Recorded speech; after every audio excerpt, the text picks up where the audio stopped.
April 27th at 6:15 p.m. Please, could I have a roll call, please? Justin Duranian. Teresa Amos. And Veronica Cal present. All right, please join me for a pledge of allegiance. Our flag is over there. I pledge allegiance to the flag of the United States of America and to the republic for which it stands, one nation, under God, indivisible, with liberty and justice for all. Thank you. I'd like to announce that the meeting is being recorded on Zoom and will be posted on the town YouTube channel later. For chairman's additions or deletions, I'd like to add under announcements and communications, just the CDBG report is, and the CVRF closeout. So I'm adding both of those. Anybody else have anything to add? No. All right. I guess the public comment period, I'm going to begin by welcoming Teresa Morse to our board. This is her first day here, so welcome, Teresa. Is there any public comment? All right, seeing none. Moving on to 1.6, we have no meeting minutes available for review tonight. And we are going to move on to 2.1, the continuation of the public hearing for Honeyland Farms, the wine and malt license there. So we had started this at our meeting last week, but we were unable to continue because we had a public meeting. So I guess I'm looking here to see where we were. Yes, I suppose we should move to enter into the public hearing.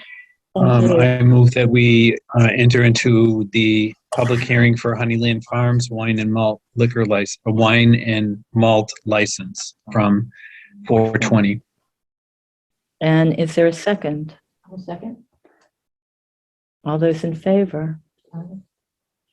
Justin Duranian, yes. Teresa Amos. Yes. And Veronica Cal, yes. Thank you. All right. Thank you. All right. So last week we had gone through to see if we had received everything, correct? And we were taking public comment, I believe, when we ended. And we had heard public comment from Carol Gustafson, who was here. And I don't know if there was anyone else who had commented. Oh, Cindy King. Yes. And then we moved on. So, okay. So I guess, is there from the floor any public comment? Any further public comment? Anyone on the Zoom who would like to comment on the liquor license for Honeyland Farms? Pardon me? Malt and wine. Malt and wine. Sorry, not a liquor license. Malt and wine license. Sorry.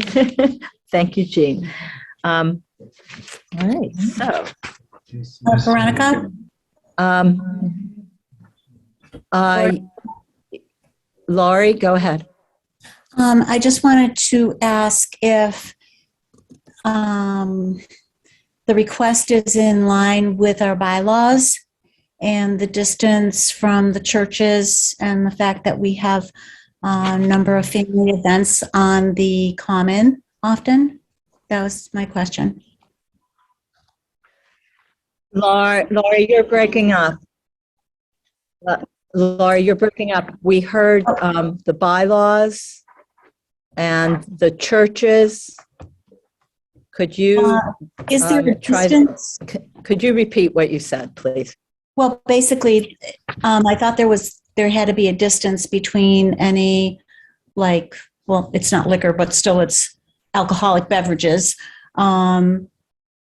with the church being there and with I don't know why I'm breaking up. I'm not moving. My computer's not moving, so it's just probably the internet. So regarding the family events that occur many times on the common and the churches, I just wondered if there was a distance thing. There is a distance thing. I believe it's 500 feet. Is that correct? I'm looking at you, Russ. I felt that way. I believe it's 500 feet. I can look that up to be certain. Do you know, Jean? We had reviewed that.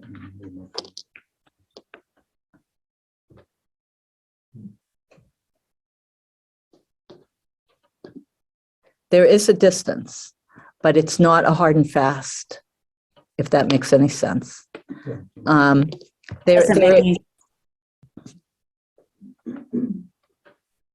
Okay, give me a few seconds to pull up.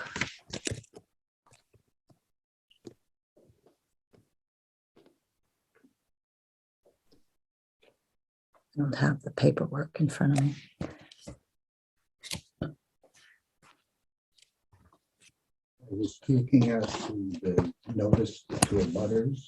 No, there, it's in the MGL and the,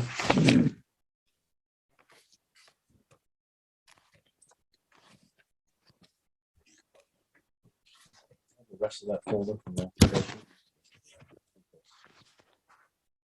in here.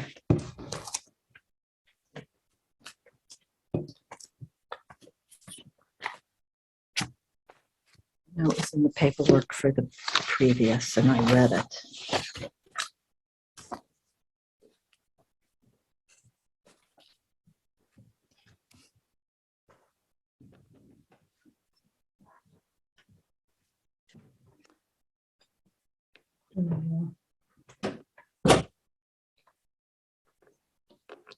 This one, which one? 500 feet. Right. Mass General Law is saying 500 feet from school to church. Thank you. But there's a caveat.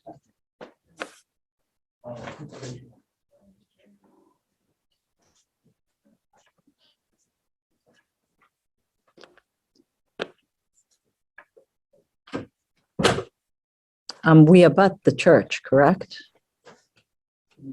Across the street, isn't Well, there's one across the street, one next. Oh, sorry.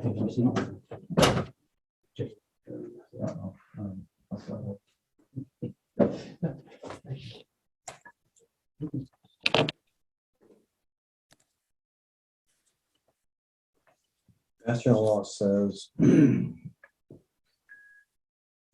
shall, if it's within 500-foot radius of a school or church, shall not be licensed for sale of alcohol beverages unless the That's the local caveat. licensing authority determines in writing and after hearing that the premises were not detrimental to the education or spiritual activities of said school or church.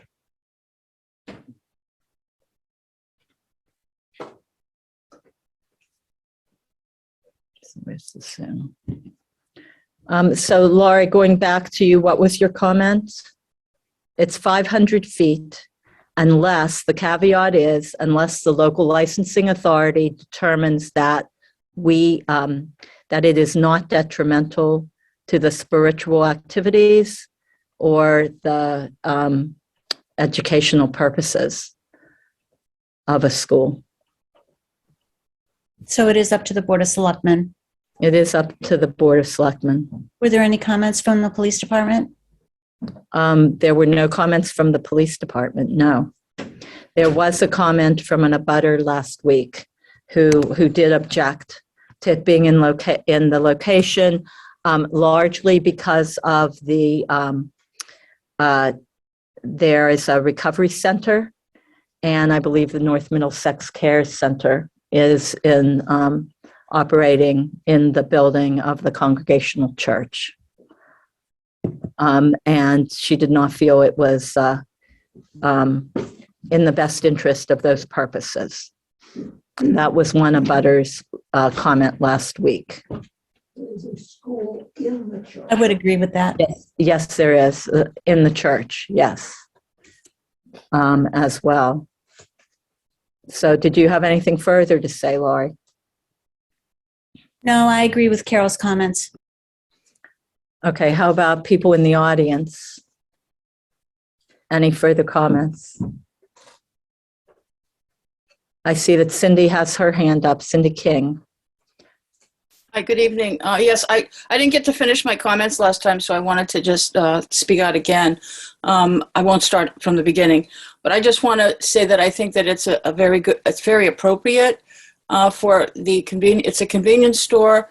It's in the center of town. It's in the downtown district with many businesses. Adding beer and wine or malt or whatever it is would enhance the business. It wouldn't detract from their primary business. And it would be an additional product that the store could sell that is in the same class of everything else. People go into convenience stores on the way home from work, throughout the day, on the weekends, to grab things like lottery tickets, a bag of chips. They ran out of milk. And a lot of people, like they used to do in West Townsend, is to stop and pick up a 6-pack of beer on the way home or a bottle of wine, along with their lottery tickets for the weekend or what have you. And having this type of additional product for that convenience store, I think it would enhance the opportunity for citizens to meet their needs rather than have to stop at multiple different stores or think before they leave town even to get some of these products. Okay, We don't have another convenience store in Townsend that is selling these beer and wine. Would be the only one. So I just want to say that I am in support of this this store to get that license. Thank you. Okay, thank you. Emily? Hi, can everybody hear me okay? Yeah, could you introduce yourself just, Yeah, so sorry. uh-oh. Hi, my name is Bree. I'm the new community services. I'm the new community services coordinator for Townsend. I'm kind of hearing both concerns. Some people are saying it's a little too close to the NM Cares drop-in center, some substance abuse, things like that. I think I would be okay with the store doing malt liquor if they would agree to also hand out pamphlets of substance abuse prevention and flyers for the NM Care drop-in center. I wonder if we can kind of bridge that gap a little bit.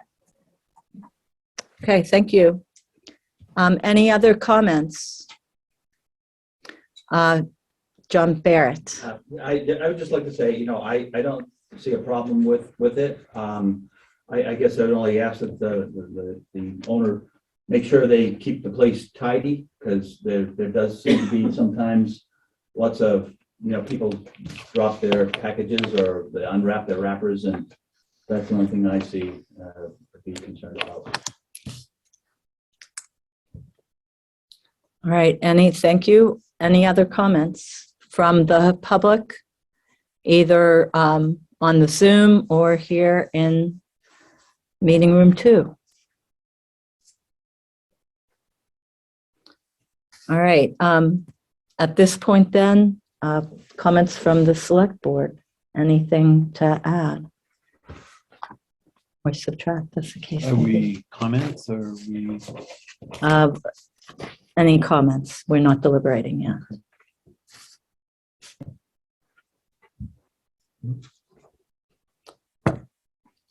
Jean? It would only be repeating what I had said last time, that I think that as a business, they've operated there for in excess of 10 years. They've been successful at developing the business at that site.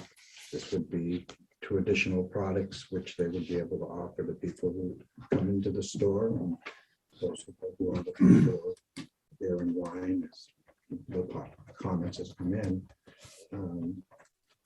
They would package it for the people to take out to their vehicles or walk away from the store. Regrettably, there are some people who are littering. That would be something that we would be mindful of, but that's more of the public comment, comment on how the public behaves.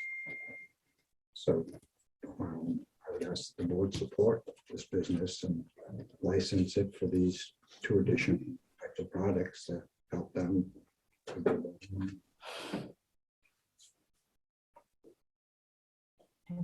No comment? Ross? Okay, all right. So if there's no further comment, I would say that I would be looking for a motion to close the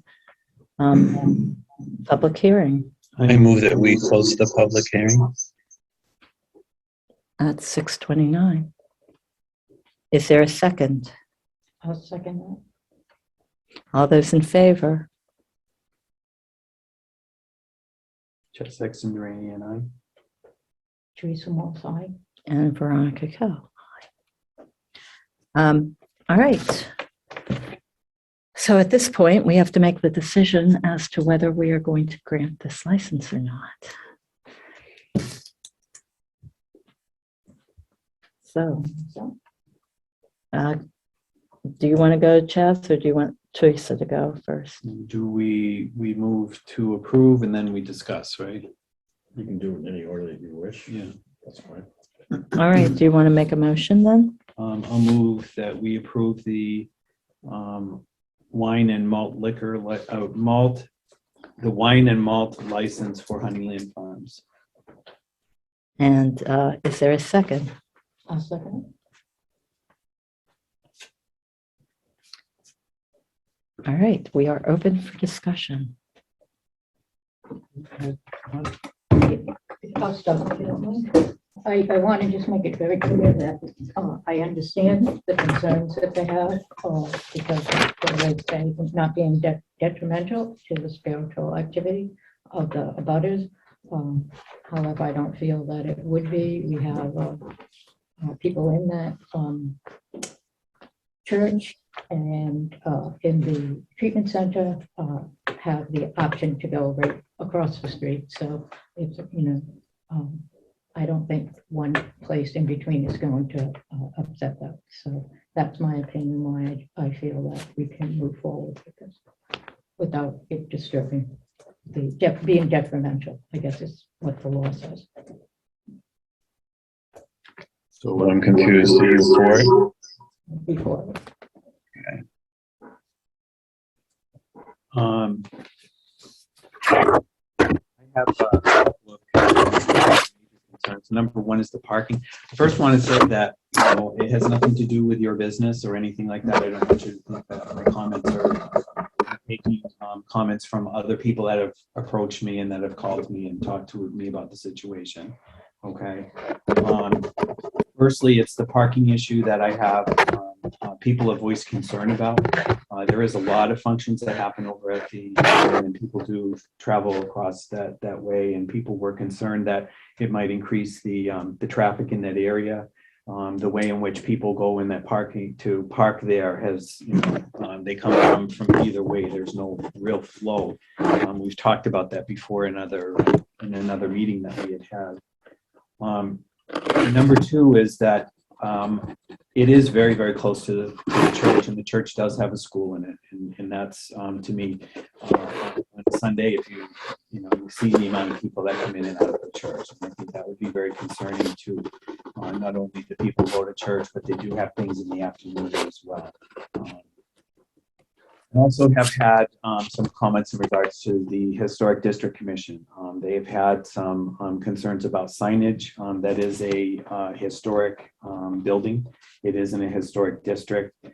So any signs or anything like that really needs to conform to what the Historic District Commission has in regards to whatever their rules and regulations are.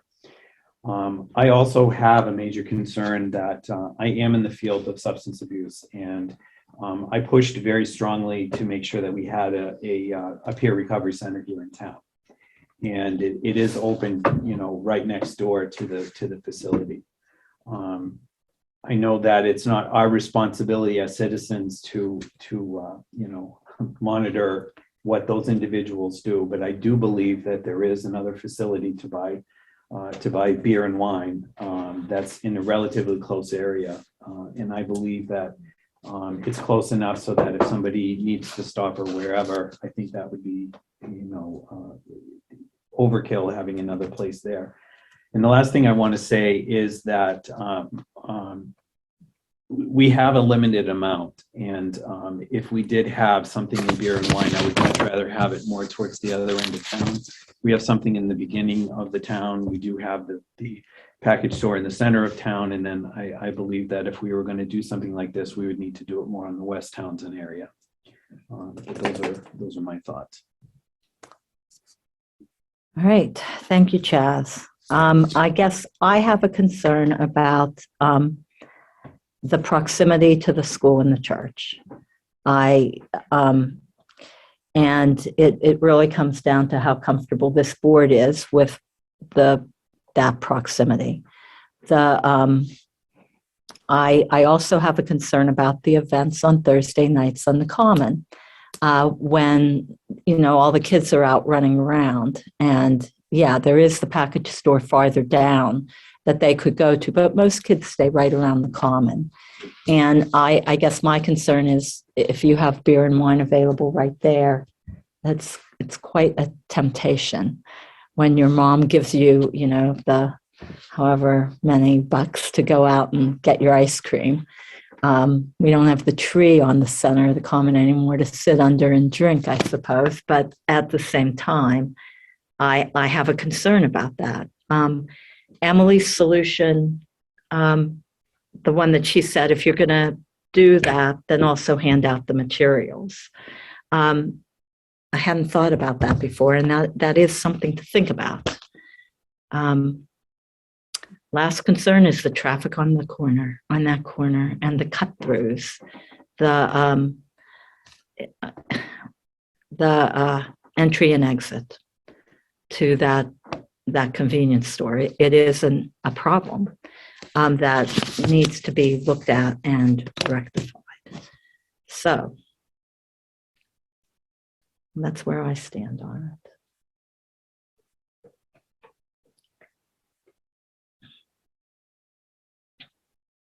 And we do have a package store right down the street, not that far from where this is, certainly walking distance from there to the corner. So,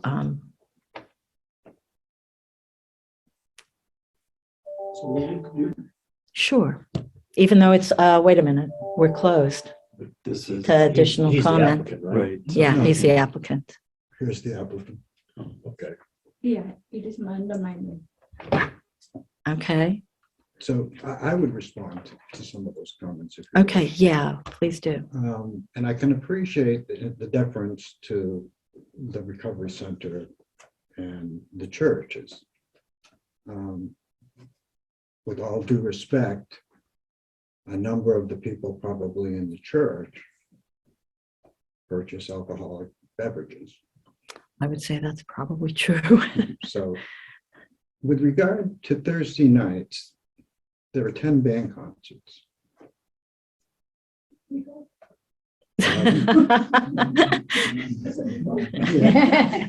Rain sometimes shortens the season. So for those 2 months of the year, I think it's not as big a concern. And it's also a question of who would be selling to the minors. Well, true. So, and I'm not going to comment on my own youth. And those that will purchase for the minors. But again, those are issues that have plagued mankind. So I think in balancing those interests, I think that the concerns can be addressed if those organizations could provide those leafletings, if you so choose to approve the license, that would facilitate that process. I know in my building at 370 Main Street, there are some leafleting dropped off that people see coming and going. So I'd ask, with regard to traffic, we would cooperate with that.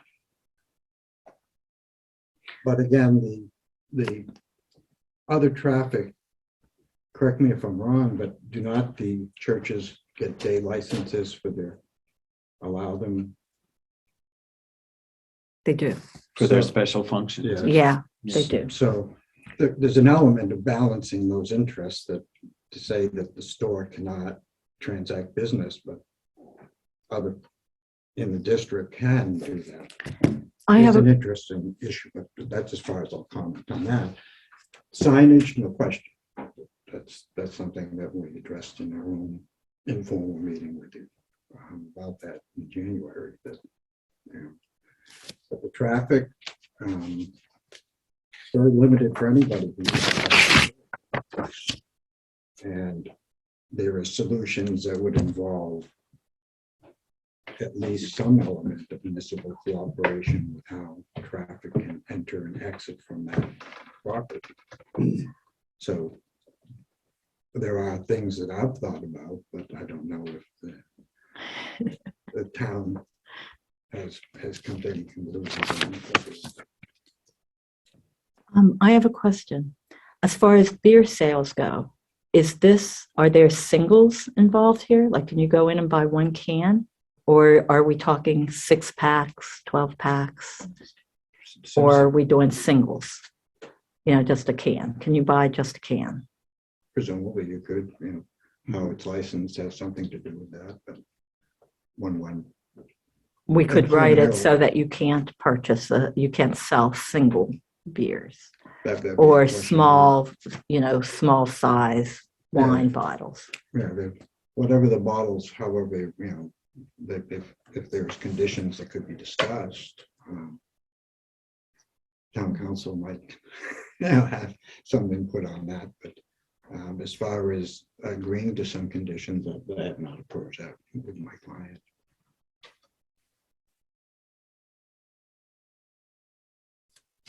If it would make a difference to the board, then that discussion would be had. Mhm.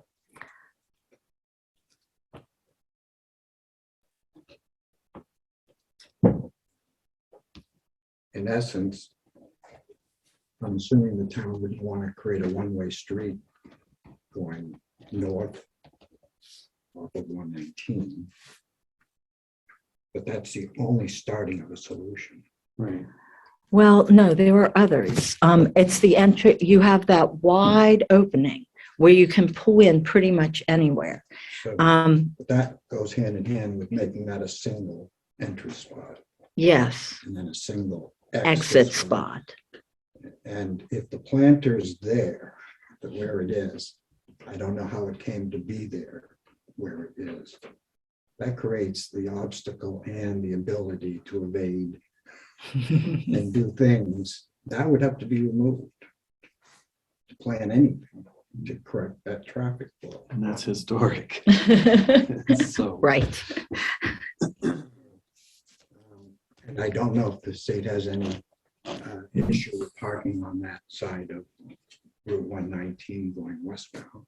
Oh, you're not allowed to park So- on 119 at all, Well, but we the see- town does it all the time. We see it allowed, but it will probably be flagrantly not allowed at that corner. So in the elements of putting together, taking parking and putting it in place, if that would make a conditional approval, then we'd have those discussions.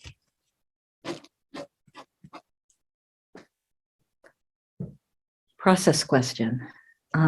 Can we get answers to some questions and vote in another meeting? I don't know. Pardon me? I wouldn't object. And that's why my blind reference to town council might have ideas that counter what I would suggest. And that would be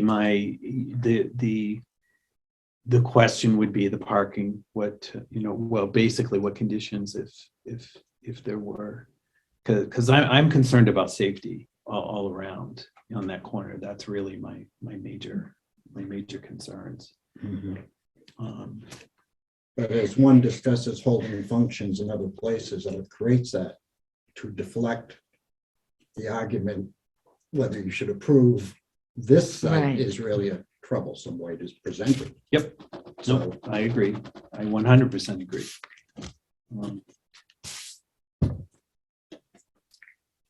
So my questions to town council would be around, I don't want to put the word, I'll say conditions on the permitting. What can we and can we not condition?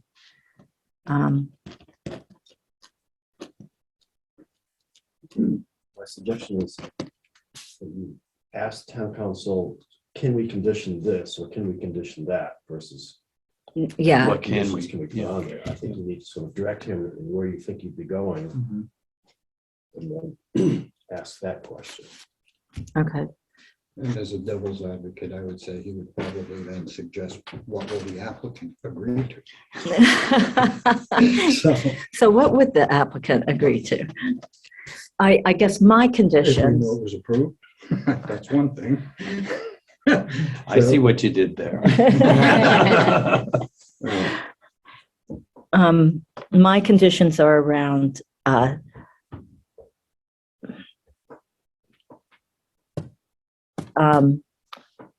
size of packaging, I guess, packaging. Mhm. That would be one thing. I don't know that we can put conditioning on entry and exit to the area at all, especially with the Historic District Commission being involved, but So back to packaging, yes, are you suggesting no single servings, like no single cans? yeah. Are you suggesting no nips? No, Oh, there's absolutely no that. nips. Okay, Oh, so, but that's Yeah, exactly no what nips. I was looking for. all right, good. Okay, that solves one. Yes, it does. I guess it would also be to hit John's concern on trash. Mhm. And again, this is a Historic District Commission thing. Mhm. I don't know if there are trash cans outside of the, Oh, we have, you do. yes. So, I mean, beyond that, what more can you do? It's That's- people. So It's not, but anyway, so on that. I mean, it's being sure the trash cans are empty, so they don't overflow. Maybe it's Oh, policing no, the every site. night we change the bag, every night. Maybe it's policing the site once a day, once a week, just to catch stuff that's on the premises that may have blown in from other places, but yeah. when it's on your site, it looks bad for you, no matter how it got there. Yeah, that's the issue. And in the last comment period, it's unfortunate that people walk down the sidewalk and then decide at some point that's Yeah. where it goes. Yeah, exactly. Yeah. So, and that's where her home basically starts, that per yard. I have a question for you. It's a kind of professional question. Are, Well, let me start with timer. are flyers effective?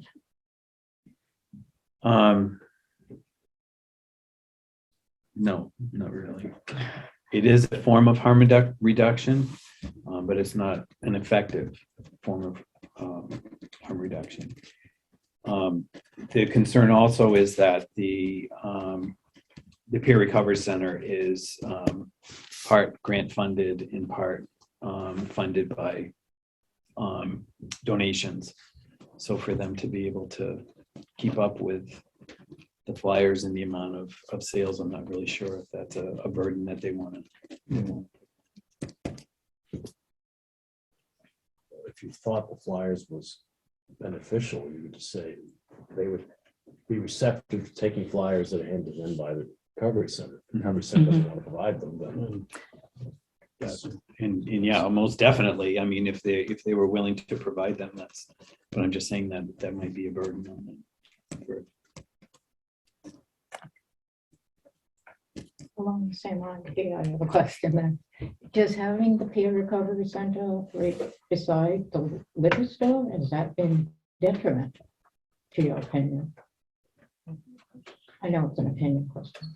Well, I can give you my professional opinion and say that statistics say that, having a facility that's free from any enticement is the best place to put it. However, You have a lot of treatment centers that are in areas that people are doing, you know, But that's why places like Hazelton in the middle of nowhere do so well. right, yeah.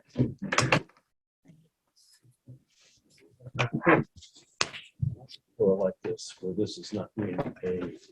It's not a package store. This is not their sole business. Right. Most of their business is selling other non-alcohol items. It's not like they're a bar where everybody's consuming it there. So I would think there'd be little exposure to the. There's other items that are being sold there as well. We have no laptop upstairs. It's because I borrowed it.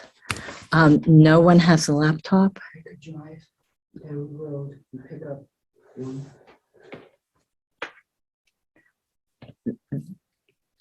We need this one here. No, we can let it go. Do they want to just borrow mine? I'm really not using it. No. I can just take hand notes. No, we'll, Except how are they gonna log? How are they in gonna there? log in? yeah, let me get out of here. Well, Thank you, Joan. I'm out. I'm uncomfortable having my login on a laptop that's. Oh, no, I'm signing you out right now. One of them has to sign in. We don't, we can't sign, we don't sign in, we don't, it's nothing we do. We can't, Is Hartley up there? yes. You can sign He in. can sign in. Super. So you can see me right here, Ross, signing you out. Right there. Did I hit it? Okay.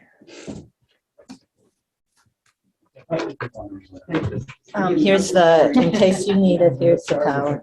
No, it's right here. Okay. Sorry.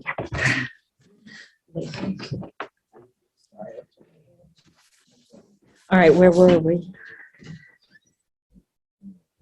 Talking about harm reduction, ma'am. Yes, we I still were. have my clock ticking. Okay, You know, I believe that we could probably come to an agreement, but I would feel comfortable talking with council just to make sure that we have, yeah, we- I would. We would agree to it, yeah, short. Yeah, agree with Okay. you know, I believe short. I think that's sensible, given the situation.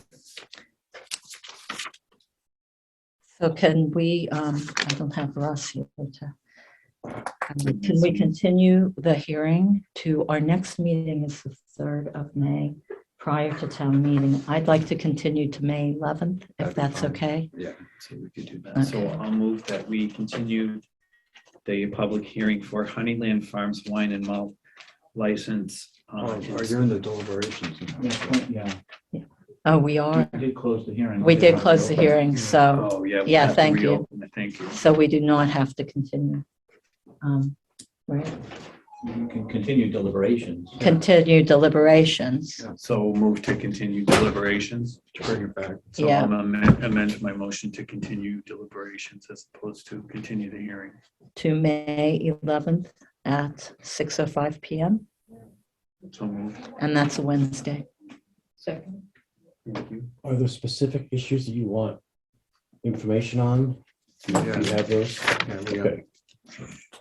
we covered them. As long as you know what it is you want to hear on that date. Yes. All right, so we're going to continue deliberations to Wednesday, May 11th at 6:05 PM. And Chaz? Pardon me? Are you on for 6 o'clock? Did I write that already? For the 11th? Yeah, the 11th is the Gazebo. gazebo, but we need to, Is it at 6? I didn't, it's only one thing on the agenda, and it is that. So We'll take more than 5 minutes. you will, so I would put you at 6:30 probably, and do this at 6:05. Is that okay? Okay with me? I haven't Yeah, published an fine. agenda Yeah. yet, so I don't have a time on that. So I would do 6:05. I think we'll have the answers and be able to vote, and then, We'll just hold you to arm wrestle. Yeah. You kidding me? I wouldn't take her on. All right, so we have a motion and a second on the floor. All those in favor of continuing deliberations to Wednesday, May 11th at 6:05? Chad Sexton Duranian, yes. Teresa A. Morse, yes. And Veronica Kelly, yes. All right, thank you Thank you very very much. much. Thank you. Thank you.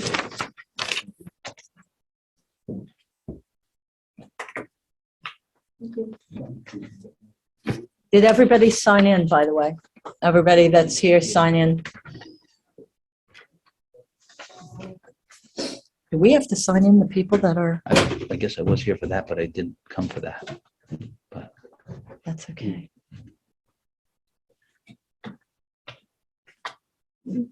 Do I have to sign in the people that I see? You know, you can make a note. Good, how are you? Okay, Laurie, Cindy, Emily.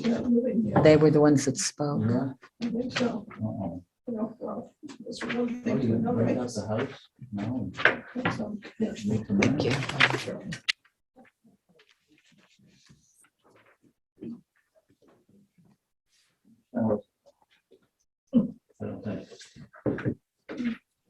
My lifetime, I've slept here when there's been no power in town. And we slept here with permission. The building does creak in the night. I remember some zoning board here.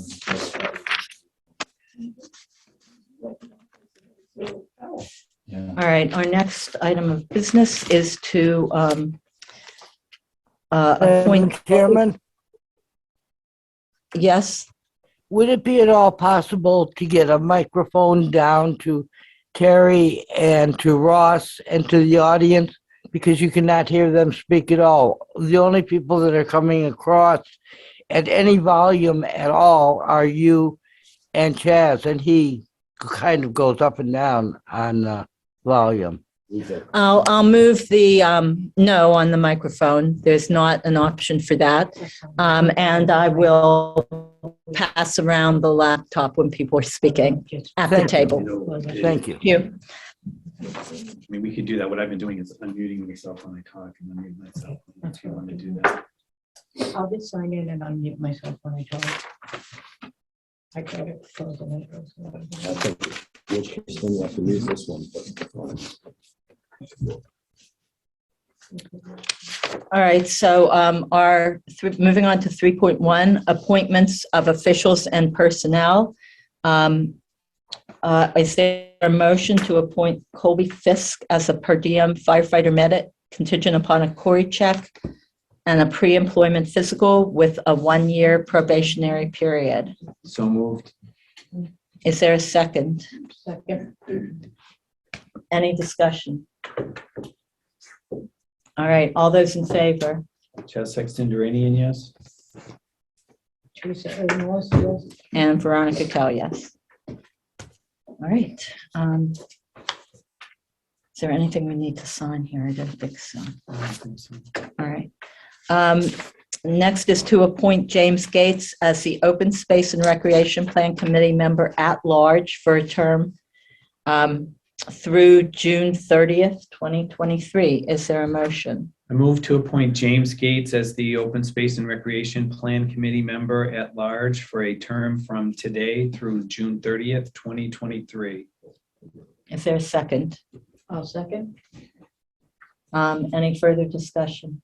No, we have the response form and everything's been stamped in, so we're good to go. Okey-doke. All those in favor? Chad Sexton Duranian, yes.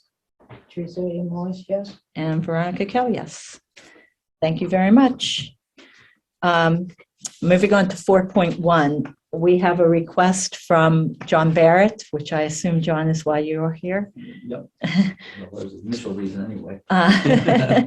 To close Brookline Street on the Congregational Church side, correct? Right, well, the whole street, and from the, I'd say like the boundary with the Honeyland Farms, if you will, Mhm. to, I'd say, Carol Gustafson's house or thereabouts. So both sides. Both sides? Yeah, I mean, You mean both sides of the common? no, just both sides of Brookline Street. I mean, left and right, right? I mean, the whole Oh, street. like there will be no There's no traffic going through. Yeah, Okay. Yeah, and you say just the church side. Yeah, that's right. It's on that church. Yeah, I guess it's Highland Street on it. Right. But yeah, okay, And if I could explain why. okay. I'm here on behalf of the Yankee Ingenuities. It's a Model T and antique car club that is celebrating its 40th anniversary this year. And we've been based in Townsend probably for the last, I think, 35 years. We frequently rent the West Townsend Meeting Room, and we have a number of folks in Townsend who own Model Ts and Model As. And we thought it'd be good to, have a celebration, basically. Now, recently, as you know, we put new sidewalks on the common, and the Cemetery and Park Commissioners voted to not allow vehicles on the common because of the damage it can cause to the sidewalks. So formerly, we probably would have brought the cars into the common, but now that we can't do that, and we would like to use the common for the festivities, but it would be very helpful if we could park the cars on Brookline Street, so that, and then not have traffic going in and out, so that people could come and look at the cars. I'm anticipating we're going to have, I would say 20 to 25 vehicles. And we're opening it up to other people who have, not just Model A's and Model T's or other antique cars, but folks that have, some hot rods. They'll be at the back of the parade though. But just welcoming anybody to, have a sort of a family fun event on the common. And we hope to get people to, see these cars, particularly our old cars. As folks may know, I have a Model A, 1929 Model A I've owned since I was 16, and a Model T, which I bought about 5 years ago. Model T, you have to crank. You can't. There's no starter. You have to crank it. So probably give demonstrations of starting the car. But Keep the thumbs up. that's, yeah. We were hoping that the board would do this. I know it'd be 10 hours would be 10 to 2. And I've been meaning to try to get to talk to the neighbors there. I did call the Congregational Church to make sure they didn't have any weddings or events planned for that day. And Reverend Schmidt said they don't, but I haven't been able to get to talk to the individual Owns that building. people that live there. Yeah, on the street. What are the hours you're looking 10 a.m. to 2 p.m. What is the date? Oh, I'm sorry, June 25th, It's a Saturday. Saturday. Have you talked to Chief Sartell at all? I talked with Lieutenant Peach, Okay, and he said that obviously the street closure is up to the selectmen, but he would recommend that we have 2 officers on either end of the street where it's closed. And we told him, we'll do that. That will be an expense, but we've asked some local businesses, actually, to give you a whole purview of things. We're going to collect everybody up at Townsend Ford. Townsend Ford, Tom Cleary said that they would host us to assemble the vehicles. And then we would drive down in a kind of a parade, but not a parade, but just driving down from Townsend Ford to the Common at 10 a.m. And then we would have some birthday cake. We're also hoping to see if we can get either the Scouts or maybe a what do you call it, canteen truck to sell refreshments. We weren't planning on providing anything other than cake. Hopefully that's okay. A band concert, maybe coffee, maybe soda, no beer. But that's pretty much it, I think. all right. Any questions from anybody? I don't know if people can hear us. All right, so is there a motion to close Brookline Street from Honeyland Farms? Sorry.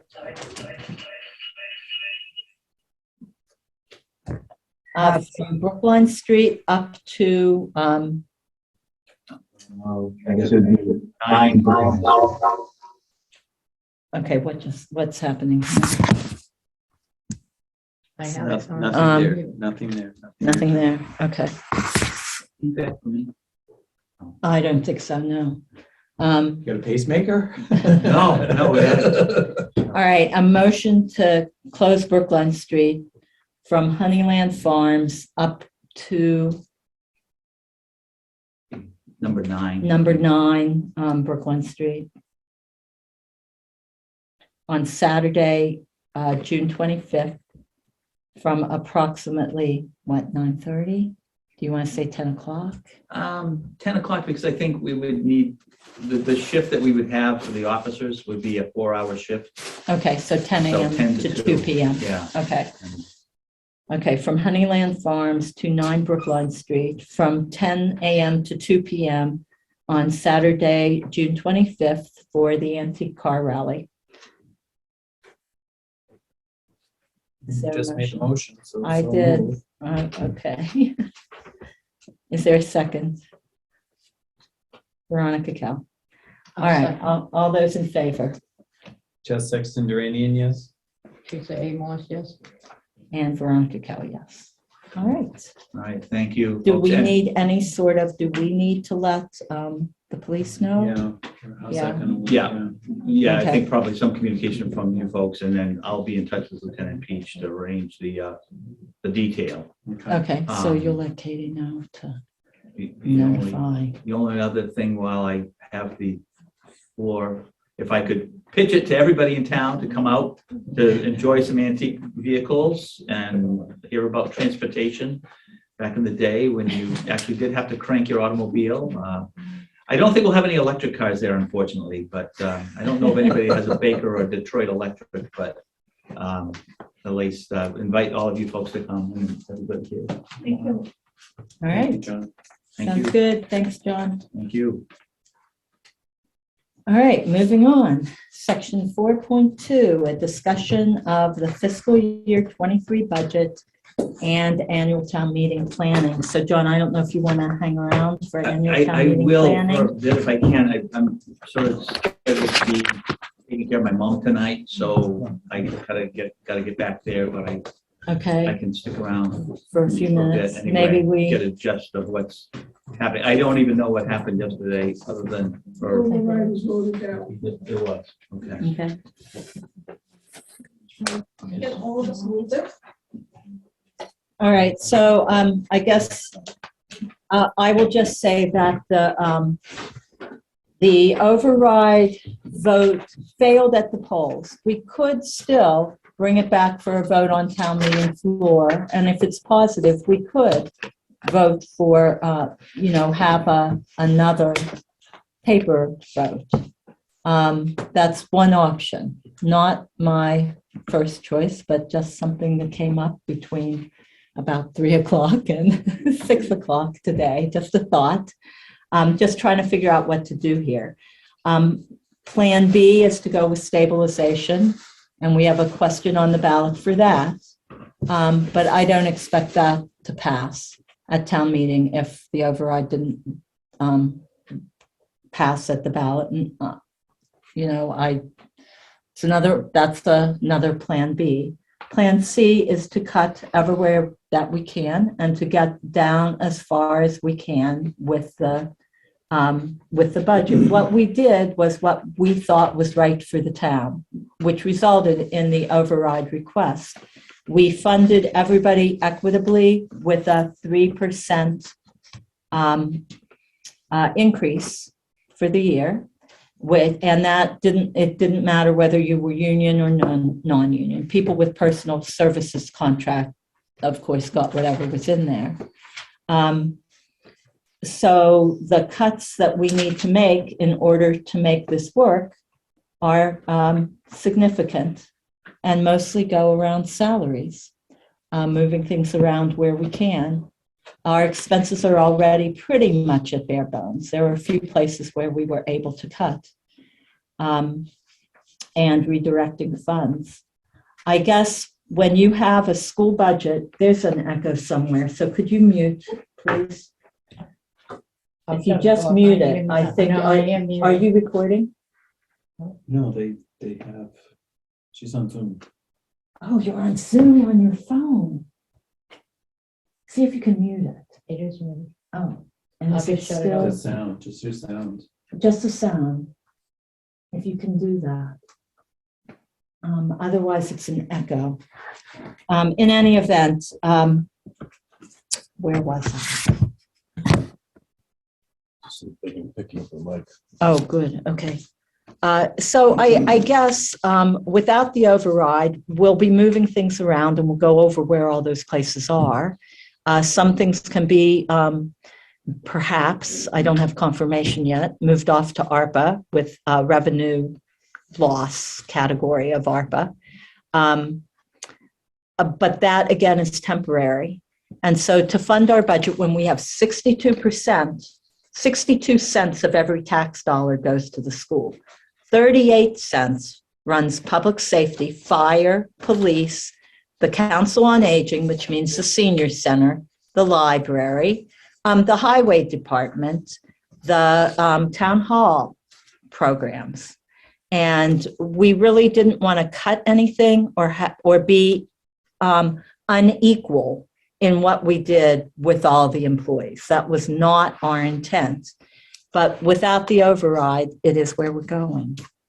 So we will be in this situation forever. And for those of you that say, well, we haven't seen anything for our tax dollars, I would put out there that if you've seen the sander go up your street, you've seen something from your tax dollars. If you've seen the fire or the police respond when you call for them or your neighbors call for them, you've seen something from the tax dollars.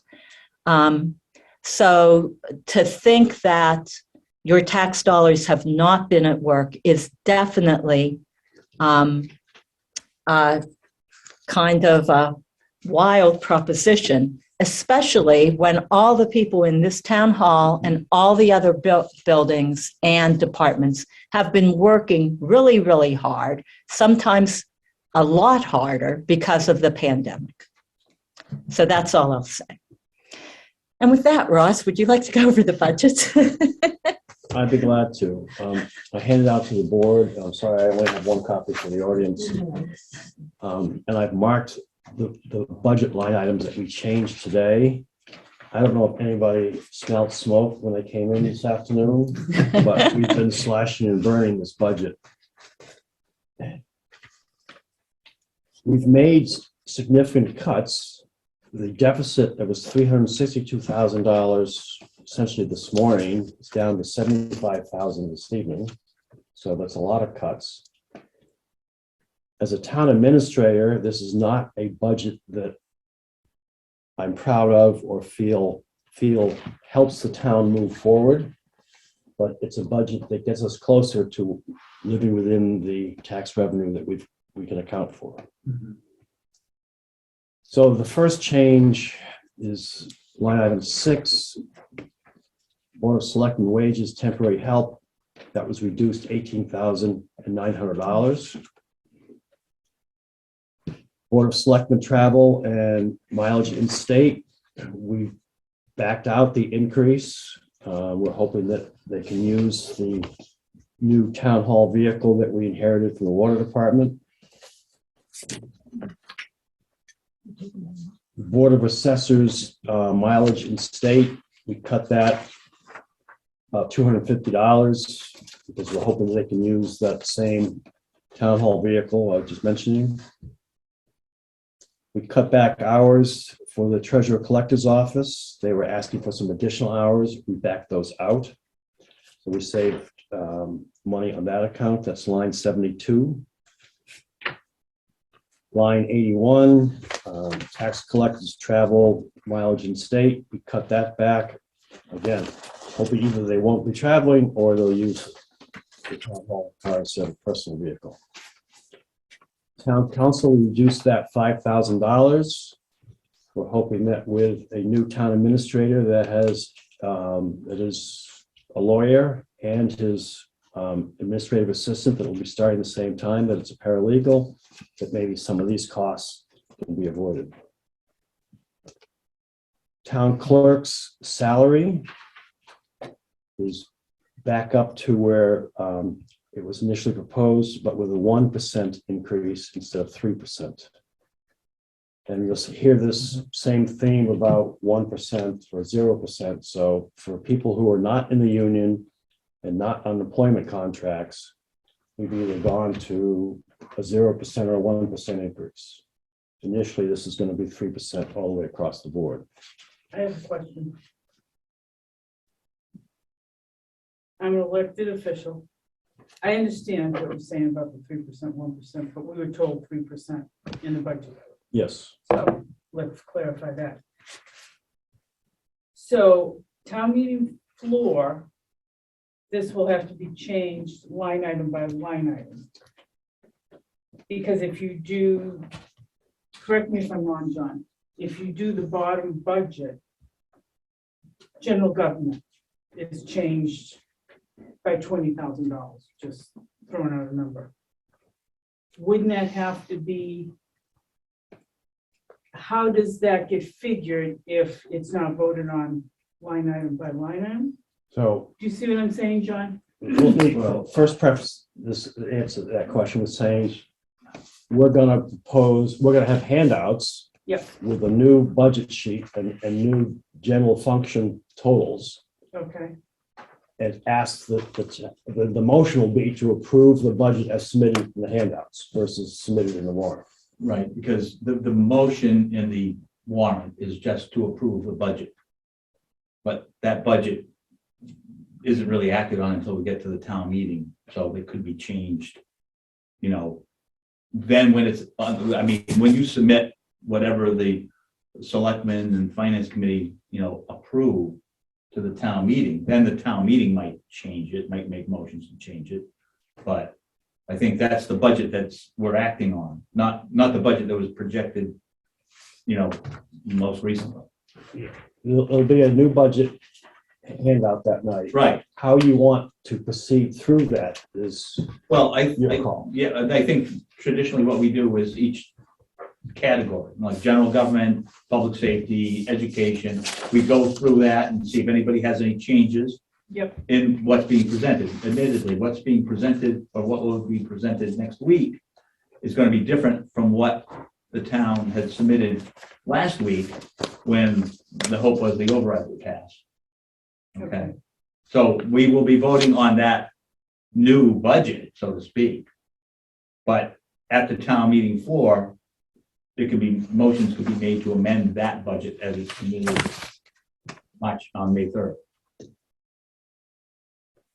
So are you saying it will be voted on individually? Is that what you're saying? Well, yeah, each category, in terms of the process at town meeting, which we've always done, is we'll take each section, you know, Right. at a time, rather than just lighting it wide open. I mean, sometimes, These are yeah, old numbers, but you've got breakdowns of general government and right. public safety and school and It's on, So, the percentages are not on this one, but in the XLS, you know, on the omnibus and the other. let me think. so I think one of my concerns also is I thought elected budgets from elected officials only could be changed in town meeting floor, not changed by a vote of the selectmen. so I've heard that concern and I verified it as recently as this morning with town council, and the budget submitted or the budget moved is the selectmen's budget. It is not tied to what the individual departments, including elected officials, submit. That's not how it's been done in the past. Well, I disagree with that. I know that last year we changed a lot There's always before we been- got to town meeting. I think there's always been a healthy respect for the submitted budget Right. by the elected boards or officers. So I think the budget is set by the selectmen with the advice and consent of the FinCom. But I mean, Because we were always told, according to the bylaws and the charter, to the elected officials' budgets do not come into the Board of Selectmen, that they are submitted to FinCom and the selectmen just for notification, basically. I guess I'd have to double check. I'm afraid I would disagree with you on that. It's the selectmen's warrant, selectmen's budget. The finance committee is advising on that. And just to echo somewhat what John said is even with this revised budget, it was done with great respect and consideration for what the initial budgets were. I've listed off a dozen changes we've made already, and there'll be more when I finish this tonight. The only thing I do wonder about now is looking at it, because the issue for me as moderator is what notice did the town have of what action was going to be taken? So the warrant spells out exactly what was being proposed in the budget. So I'm not sure now whether or not that would be the budget that's on the floor. And there would probably need to be a motion to amend that budget with a handout to say that this is what we're going to be voting on. Because I'd say- otherwise, you're voting on that. Handout. That's what's in the warrant now. Right. So I checked with town council this morning, and if we move the, I'm called the new budget, that's what's on town meeting floor. And maybe- Oh, well, I guess you're in some, that's true. I mean, the warrant is just advising what's going to be undertaken, okay? Then Article 7, the budget, is there a motion? Yeah, I move the budget as shown on the handout, been passed around tonight. That's the motion, that's what we're voting on, that's right. So it wouldn't be, and that's gonna be, we're gonna have to explain that to everybody, that what you have in, if you got the packet, you know, last week, or you're looking at something from last week or this week that shows what the budget is, that's not the motion. Just like sometimes we'll have, you know, a motion that's kind of an article that's kind of a placeholder, and then the language is going to be different, you know, when the motion is actually made. So that would. I would love to move the warrant as printed, I mean, the budget is printed in the warrant. Right. We can't figure out how to fund it at the end of the night. The money, right? So Then, we're forced to come back with a revised budget.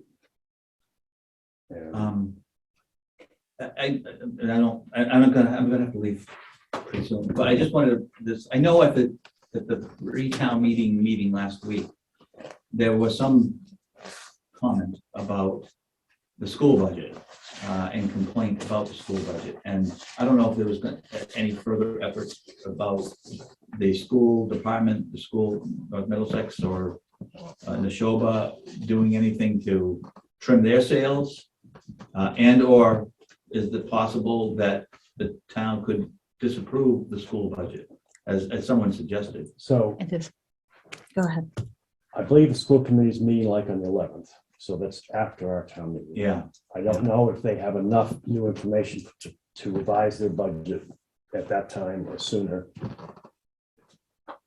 Yes, after this budget, the new budget is moved, someone could move not to pass the school number.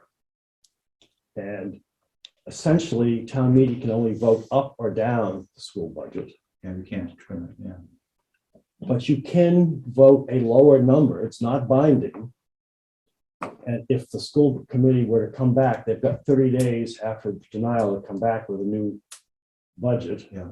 And the town has 45 days after that to schedule a special town meeting to hear it. Right. If the number they come back with is what got voted at town meeting, then we don't need the special town meeting to do that because it's already been approved. Right. The chances of those syncing up are probably slim. You know, we went through this But maybe 10 Ashby years is ago. looking into that. Mhm. I think we went through two sets of, we voted it down, they came back with a different budget, we voted it down, they came back. I think we can do it 3 times, and then the state takes over and says, this Because is what it's gonna it be. did happen once before when I was on the school committee, and what we were doing, we were waiting for the numbers to come in from the state, because we couldn't determine how to do the budget until we got the numbers from the state. Right. So 2 towns did vote, like I think Pepper did 100%, Townsend recommended 80%, and I think Ashby did 60 or 70.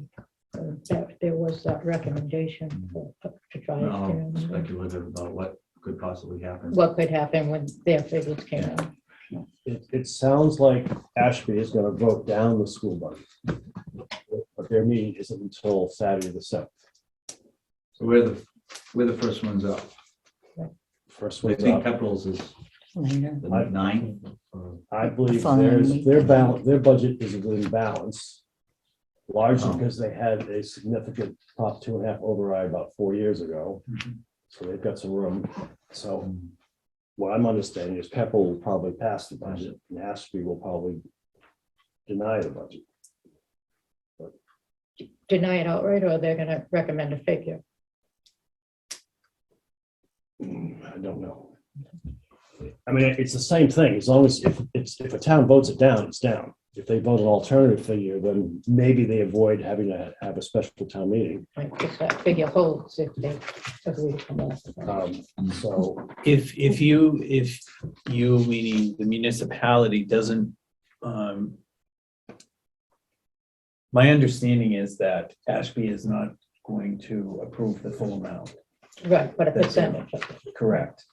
And wait until the fourth quarter to see what they have to be able to make their final payment. That's my understanding of what Ashby is going to do.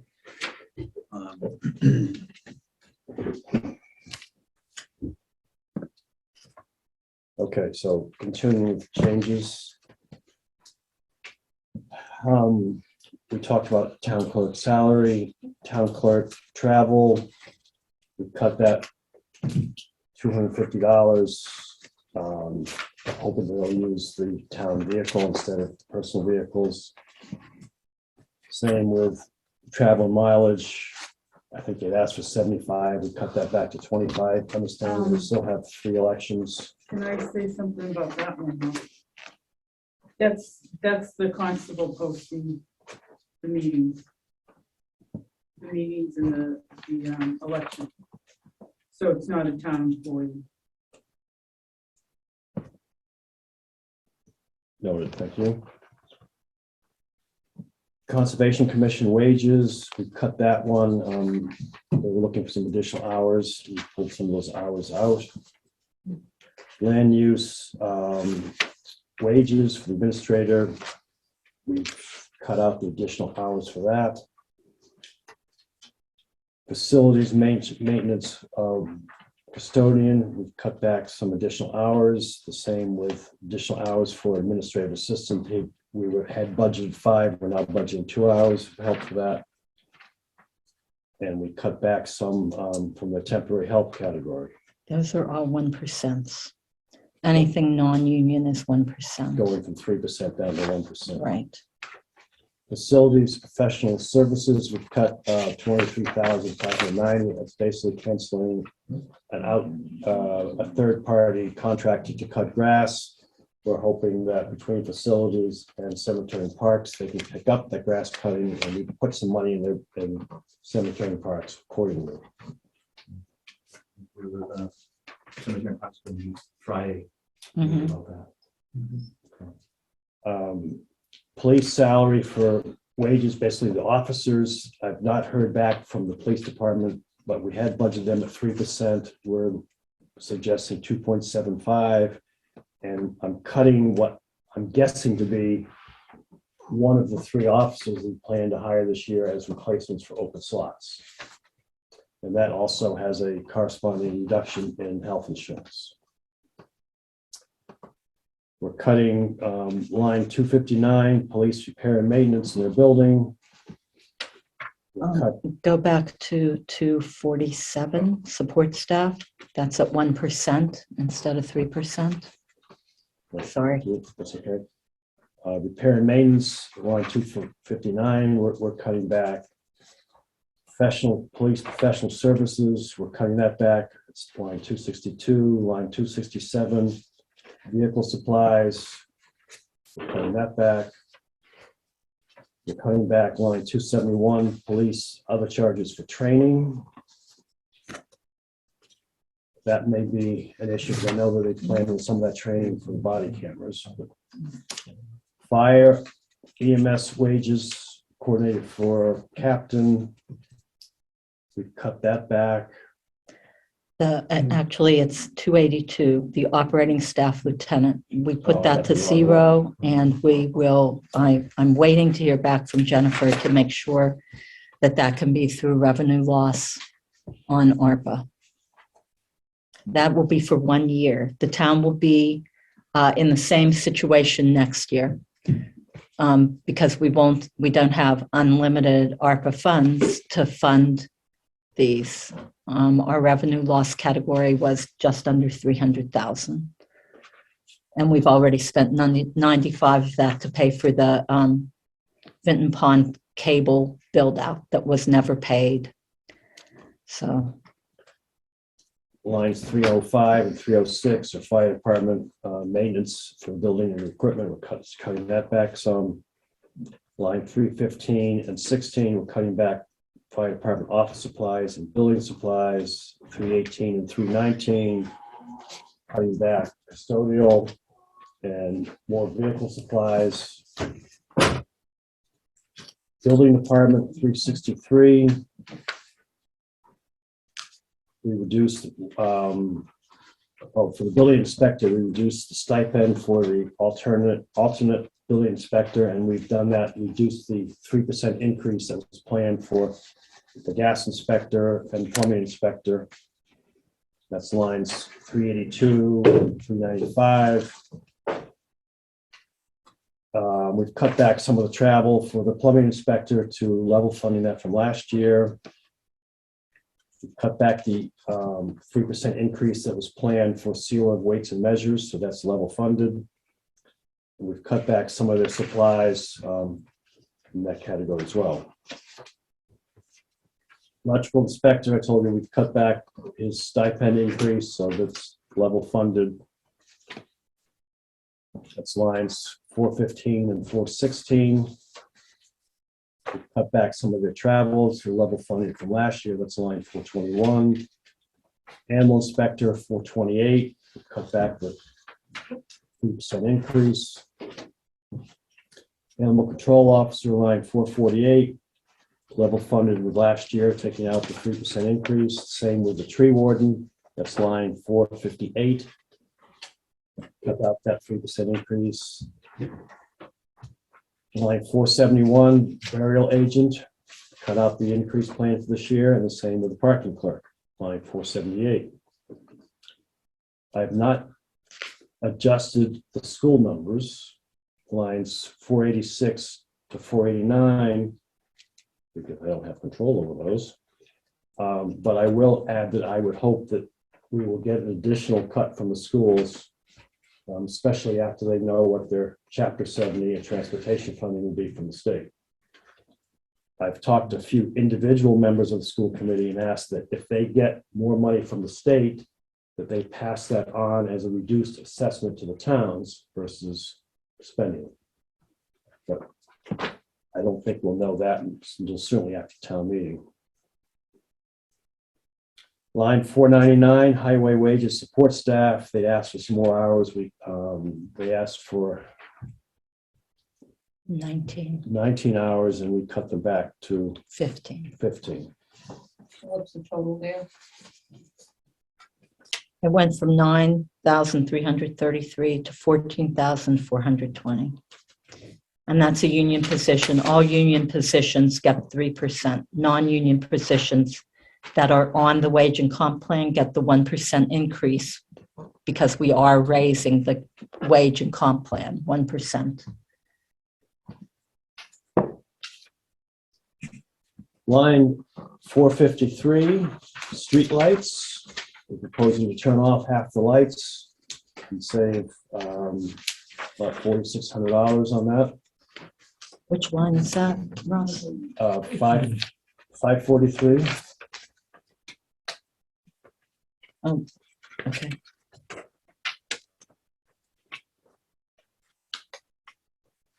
Line 566, cemetery parks. I think we cut that back to 1% versus 3%. The same with line 568, cemetery park wages, temporary help. And we did increase that by 6,000 in the event that the Cemetery and Parks Commission approves the mowing Okay. with Cemetery and Parks as opposed to contracting it. Okay. And we also added funds somewhere else for Yeah, that. down at 580, 81, and 82. I think we put some money, actually, I don't think, we cut back some building maintenance in 580, and then we added some money to 581 and 582 for the added work that we're doing in cutting grass. So all total $10,000 between the staffing and the equipment. Equipment, expenses, gas. Right, all that kind of stuff. Line 606, Board of Health Professional Services, we cut that back to. I- 1%. It's a 2% increase. It had been higher than that. We pretty much did all professional services, office supplies at 2% increase. Moving down to line 635, made some cuts to Council of Aging, repair of maintenance equipment, professional services, communications, office supplies, and other supplies. What's the net difference on expenses there, please? Sorry, that question again? The net difference now on expenses? You had a difference of Yes. $293 The net difference on expenses is $196. instead of $293. Yes. Veterans agent, we took out the 3% increase on line 647. And I'll give you a fresh copy of this. You don't have to Like go- when? That's my biggest concern. I mean, I've been trying to understand what has been done in it. And I just felt like I was starting to get a handle on it, and These changes, I finished up at 5 o'clock this afternoon. okay, So I'm sharing it with everybody now, and I will be glad to make copies available when I get back to my computer. excuse me, I'm sorry, I just don't understand the process. Ross has gone through and done his thoughts on cuts. Is the board going to discuss whether or not you approve of these recommendations? And then it becomes the new budget? Is that Yes. the process? Okay. So after you, I'm assuming, vote to support Ross's recommendations, then a new worksheet and a new budget would be ready for the townspeople to take a look at. Is that right? That is correct. Okay. And I just want to clarify, this is not my recommendation. This is what I think we need to do to balance the budget. And I'm not proud of this budget. I was proud of the one we started with. I understand. I guess my only concern is, when do you want people to ask questions or provide input? Because it could be that people have some suggestions for other things as well. Or do you want us to just do that on town meeting floor? We, Do amendments. We had the meeting last week, Wednesday, for exactly that reason. We didn't know if the override would pass or not, but we did have the meeting last week, Wednesday, for exactly the reason that you just said, for people to ask questions. I understand, and I watched most of it. That's not my, I'm saying, you're making cuts now. And I have opinions, and I'm sure other people have opinions on what you're choosing to cut and how much. And maybe people now have new questions to ask. And I just don't, I'm thinking about town meeting is going to be a tough place for that dialogue to go back and forth. I mean, we're going to have a ton of amendments, possibly. So I always will take input from anybody on budget suggestions. We have to be practical in that town meeting is, for me, 2 working days away. So, and if the board is gonna vote this tonight, it won't be time for the board to vote something before Tuesday night, I'm guessing, unless we get something drastic that comes up that they want to call. I mean, so. I think it's surely, I would just offer that it's up to the selectmen, if other people here, FinCom, have ideas about other things that can be done vis-a-vis the budget. That's up to you guys. If you want to entertain those items tonight, you might have ideas. So May might have ideas. We passed a hat one year for the band concerts. Oh, gee. I lived here in Already for Townsend one when we now. closed the library for a year. Yeah. Completely, 100%, no library. So let's just go on and go through these. Please let Ross finish. Yeah, and I'm sorry, Ronnie, I'm going to have to leave. right Okay, now. well, I we'll would be like to stay talking, on, but John. Yeah, we'll be in touch. and, Okay. I've got an obligation. Yeah. So, See ya. have a- Thanks, I will say John. We've been discussing the budget almost Stay cool, weekly. Thanks, John. Discussing the budget almost weekly. As For a recently couple as months. this week, was it last night, I met with the Finance Committee looking for their suggestions on where to cut. This is what you're seeing today. Veterans Agent Supplies, we cut that a little bit, that's line 650. Library Wages Director, non-union. That got level funded, line 659. The library techs, non-union, that I believe is just the 1% increase. Recreation Department Head. Now, this has actually a significant increase. It's based upon when we looked at where she is compared to everybody else. She is drastically behind the market, drastically behind what she was told she would be paid a year ago. The budget that was in yesterday had $5,000 coming from the recreation revolving account to somewhat offset the director's wages. We met today with town council, who said that actually, based upon the reading of Mass General Law, you can't use revolving funds for full-time employees unless you also deduct their benefits associated with it. And we thought that was just going down a rat hole that would not. So we're funding the assistant director with, I believe, a 1% increase. 1% increase because non-union. But we're taking, she's getting a 1% increase, but we're offsetting 10,000 of that with revolving funds, which you can do with part-time employees. So we were going to take 5 from the director and 5 from the assistant from revolving accounts. Now we're just taking all 10 from the assistant. So the net number doesn't change, but it fits within the law. For the department. Memorial Day professional services, we backed out some of the increase. For that, that's line 689. Memorial Day other supplies, we backed out some of their increase, not all of it. Effectively, we did 2% on any expenses that were higher than 2%. Many of these were 3%, so the back out is small. I have nothing, I'm sorry. I have nothing in front of me to look at. Can you maybe tell me what those Memorial Day figures are?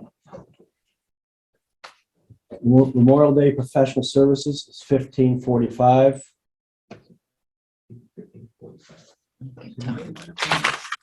Band services, we didn't change, that's 3,100.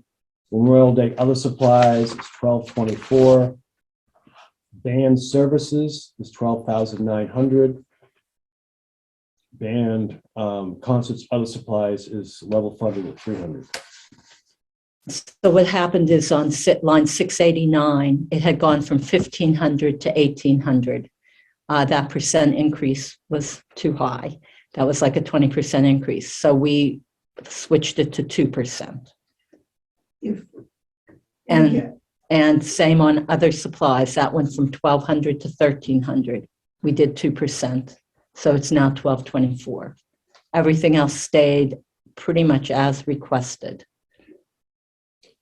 Again, I have to think this through, but some changes were made because of some discussions I had with him, with Ross. That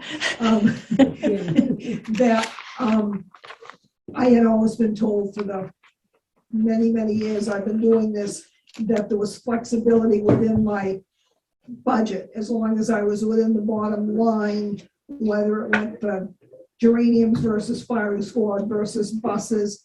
And so he said he felt more comfortable with things being in the slot they were in. So I kind of moved some numbers around, but it was not my intention to increase anything. And my quick look at this quickly is I have a feeling it's being cut back from what it was previously. I had just juggled compartments, but it was not my intention to raise the total. And it looks here like I'm ending up with my total coming down from what it's been previously, unless I'm not seeing this correctly. No, you are seeing it correctly. The total is being proposed to reduce your total by $331 out of a budget of $19,400. So yes, a reduction of $331. And we're talking Memorial Day now down the road, not even this year. We're talking next year. I think this is going to probably be a real honor. So Dawn, go ahead. Yeah, I just wanted to mention from this budget was 18.9 last year. We voted 500 to cover the extra band for the For the game. wall that heals. So from last year's budget, it was 18.9, it's going to 19,069. If we take out that 500 for that extra day. Right? That was what we passed in December, as I recall. I'm not sure it's appropriate for me to speak or not. No, go ahead. Go ahead. I never knew why it was even $500 because I'm sure I paid out well over $1,000. Somebody just picked $500 and put that in for a number. That certainly was not what I paid the band. The band was paid much more than that. We can always look at the budget I and think see. there was the band for was it the Vietnam? Mhm. The Vietnam. Yeah. But there was a couple of rain dates where you didn't have a band. So I think that was the net between. It could be, but I've still got the month of June to go now. This needs to go that budget. Well, we still have the budget from last year in place. So, Plus the $500 voted in December. right. Okay, so the next adjustment was line 739, health insurance. We're proposing, I mentioned, we're proposing holding off on hiring the third police officer, so that backed out the equivalent of his or her health insurance, which is about $22,000. So that was a savings there. And we're planning to go out to bid for property liability, vehicle insurance, and we're gonna hope that we can come in with a number that at least level funds it for this year. Previously, I've been carrying a 3% increase. On insurance, yeah, I don't know what's the latest ratio for what the town pays for insurance versus what the, Are you talking about for medical? yeah. 75-25, same as always. Hasn't changed. We did do a planned benefit change this year where we added a deductible for all employees, $250 per person and $750 per Bring the family. price down. And that brought what was going to be a 6.5% increase down to 0.6%. And then by bundling vision care, that's 100% paid by the employees, we have it brought the increase down to zero. And that was about a $47,000 savings. But that passes some of the cost on to the employees. 75-25, that's okay. Well, and the deductible. So, Ross, can I ask a question about the health insurance? So you backed out one for the police officer that we would fund through ARPA, correct? Yes. Should you have also taken out the firefighter? I think I did already. Oh, you did already? Okay, so it's included in this? Yep. Okay, I guess I I thought will- that I would will be verify 44. Check On that 739. on 739, yeah, because I'm pretty sure, let me go back.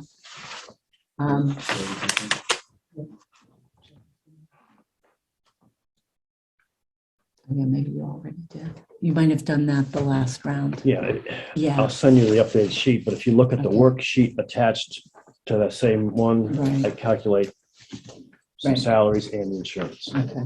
So this results in a budget that's now under 25 million. It's $24,952,196 for net increase of 573,196. It's about 2.4%.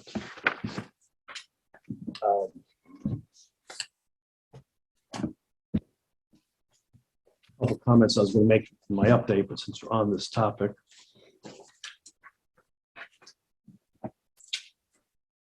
I think that these cuts are deep. I'll tell you, they're not scientific, where before we'd asked everybody to give us, details on their expenses. We've just started cutting things off. We've cut raises from 3% to 0 or 1%.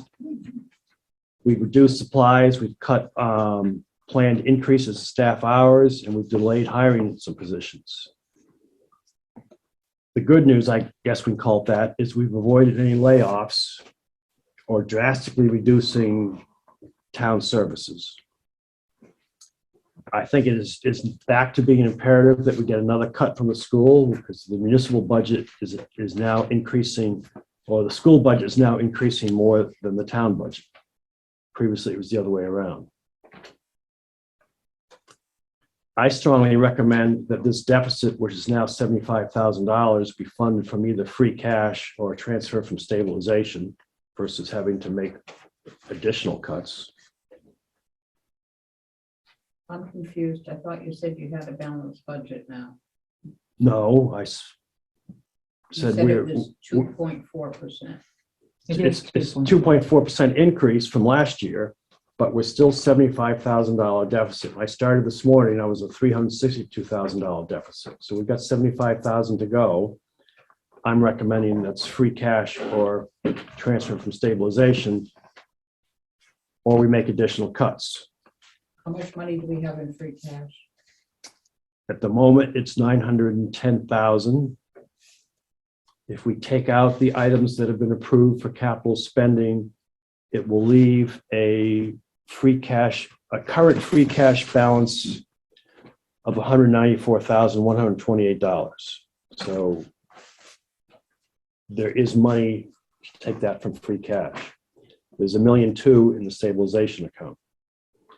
I've checked with bond counsel, and if we had taken out the 350,000 or 362 that was the original deficit, we could do that and not impact our bond rating or the cost of our borrowing that we're expecting to do for the water and the fire engine.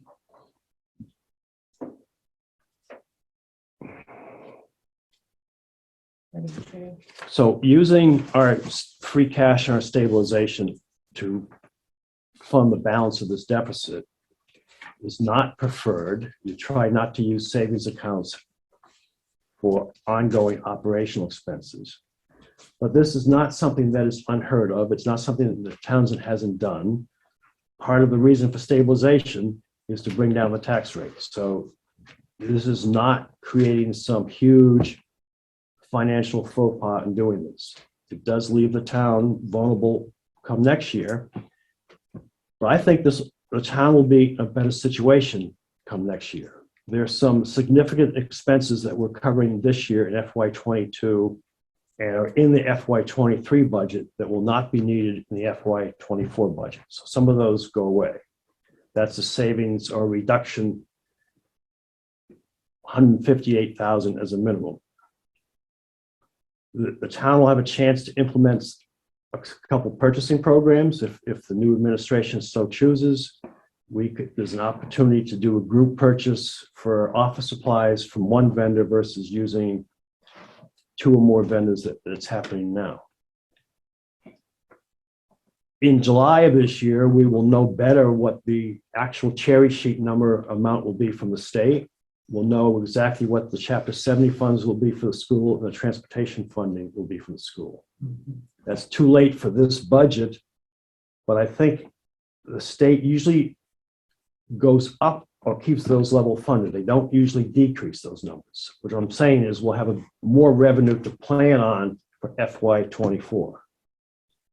So I think there's a little bit of a light at the end of the tunnel as far as what the town situation will be in FY24 versus where it is now. That's my budget. So what I would like to do is go through and vote on each of these. As far as, I have a question. sure. I'm just wanted to understand line 651. Is that just a reduction in levy, or is that an actual outgoing expense? That's 75,000. 651. I think it represents a reduction in tax levy, right? But I don't have 75,000 line 651. 661. 651, veteran services. That's, That's the town's share of what it ends up paying to veterans. and that was So not that is the changed. outgoing, not the reduction in, okay, Yeah, that's not the refund. I got it. That's what I was just. And I think, Which one that I represents. think Okay. the money that comes in as a refund goes out again. So counting that as a revenue wouldn't really help us unless we counted that additional as an expense. That's kind of like a rotating. Okay, thank you. That was my question. Do we have anything that says what our revenue projections are? Are we basing our state revenue projections on the governor's budget still? The House budget, I thought it was. We're basing our The House, house on the House Ways and Means, which was up it's up a bit, yes. $1,800 from the governor's budget for something.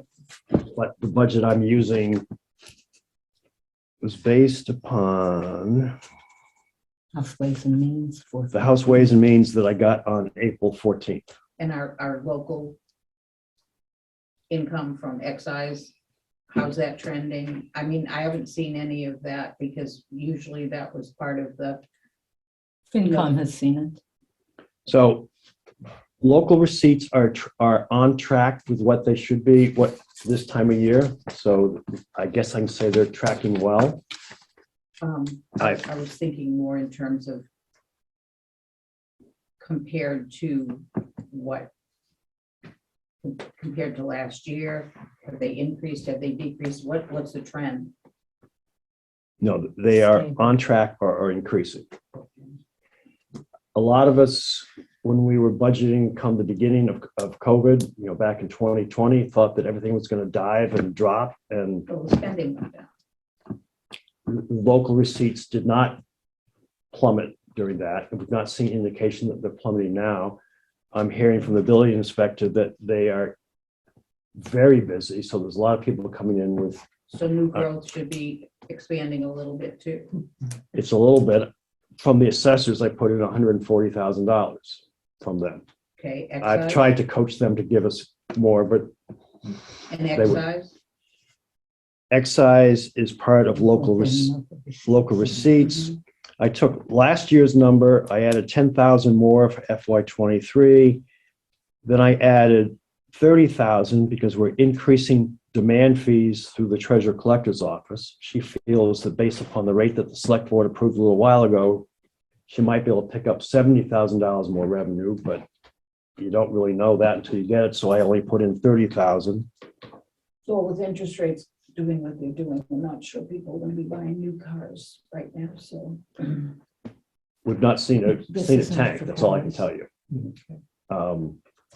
I'm thinking of the forward. So I would like to bring this back to the selectmen's table, I think, but I would like to ask FinCom. I missed FinCom's meeting yesterday and it hasn't been posted yet. Did you all have any suggestions for this budget? No, we were mainly waiting for this one coming in. We did not review this budget. It wasn't approved by the selectmen yet, so we were working out the last. Okay, all right, so we need to, I thought of Bitcoin, though. No, that was just to try to I'm start. joking with you. I thought of a lottery, if everyone buys a lottery. Oh, you ticket. said lottery. Yeah. yes, go ahead. Lynn. I am very concerned about this cut in the Memorial Day budget. We're lucky if we can come in after budget. Bear in mind that obviously 2020, we had no Memorial Day. 2021, we had a partial Memorial Day. Therefore, the expenses were minimal. What is suggested here is a cut from what's there. We're not talking 1%, 2%, 3%. We're talking cutting it down. Now, we always have a problem every year if the police do give me a bill for their services on Memorial Day, then I'm not sure I can even fall within the numbers I have given you. And we're talking Memorial Day in this budget of 2023. And I mean, I know it's only $331 and I didn't ask for any more, but I hate awfully to see it cut $331. I mean, I understand you have other real major issues, but I'd like to see you reconsider that. And this Memorial Day covers wreaths, flowers, busing, ammunition, band, probably police. As it is right now, I know I'm looking at a weak problem as far as the people that have done it in the past for minimal amounts are not available to make them anymore. And we're going to have some wreaths, and I'm just talking the lower ones to cover veterans' macas. I'm probably going to have to pay 50% more than I've had to pay. I'm just bringing this to your attention. I realize it's, Thank you. you know, a drop in the bucket. But We have just been trying to find a way to not close all the buildings on a Friday and cut everybody's salary by 20%. And the town spoke, so to speak. They said that they did not want the increase in taxes. And so we looked at we thought, could we negotiate the trash contract and get back all of that somehow, you know, doing every other week trash collection instead of every week, and not an option. So there we have it. So, you know, I'm sorry, but we all have to, you know, everybody is affected, pretty much is what it comes down to. So there's no other way to do it. I brought it to your attention. So thank you. And by next Memorial Day, we'll have a special town meeting and we can always reconsider what we can reconsider. So, all right, I wanted to look at the expenses, but I can't find that right now. All right, so thoughts, should we go through this? Start with the first one, Board of Selectmen, and vote yes, no on this? Line by line? Not line by line, section by section. Okay. So I guess I'm going to do it this way. Any objections? And then we'll vote at the end of general government. Any changes in the Board of Selectmen budget? What's the bottom line now you're proposing? 23. I mean, it's line 23 in the budget, and the numbers are, 385, 397. thank you.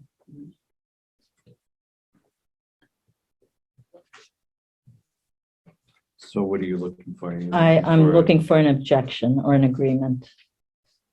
Yes or no? Any further changes that you would like to make in the selectmen's lines from 1 to 22? I'm okay with that number. Teresa, you're looking at this for the first time pretty much, No, so. this piece of it, and then that's it. I've been trying to just keep up as best as possible. I've been to all the meetings, but I just feel at this point, I don't want to object to it, but I just want to say that, I don't have enough data to vote either, so I'm just going to abstain. Okay, all right, so we're good on this. FinCom. This is line 31. And that's a total budget of 40,750. And that's level funded. So, Yeah. Okay, And same reason I'll abstain. accounting, 47 is a total of 126,902. any issue? Teresa, should I just assume that you're abstaining? Yeah, unless, yeah. Okay, unless you yell loud. I will. Okay, So was that a cut in hours? Is that what you would think? it's not a cut in hours, it's a lack of increase in hours. So Hours would still be what, 10 hours? on accounting, oh, we're talking about accounting. No, we added 5 hours for the support staff. The request was for 19 hours. So we kept that one at 15. And for ARPA programming, any ARPA accounting that needs to be done will come out of ARPA funds. That will be charged to ARPA funds because there is additional accounting work, even though we've hired a consultant as far as the warrant goes, making sure that it's keyed into the ARPA. That would pay for additional hours? Yes, it will pay for, I think we said 6 additional hours a week, but she can only do 4. Anyway, Okay. So sometimes it might be less for the town side, more for the ARPA side, depending on how things roll in. Accounting? County total is 126,902. So no change then? Right. Okay. I mean, we had changed it prior to last week, so. Okay, down to Board of Assessors. I don't think we changed anything there No, except we mileage. Changed the mileage a little bit. Change That- the money, yeah. That total is $120,575. 120,575. I have no Okay with objection. that, yeah. Okay, Treasurer Collector, line 86. 86 is 235,796. And this is the one where we didn't add hours, we just kept it steady for support staff.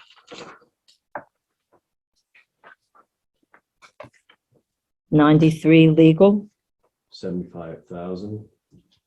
Drop that one, 5,000. yes. I'm okay with that.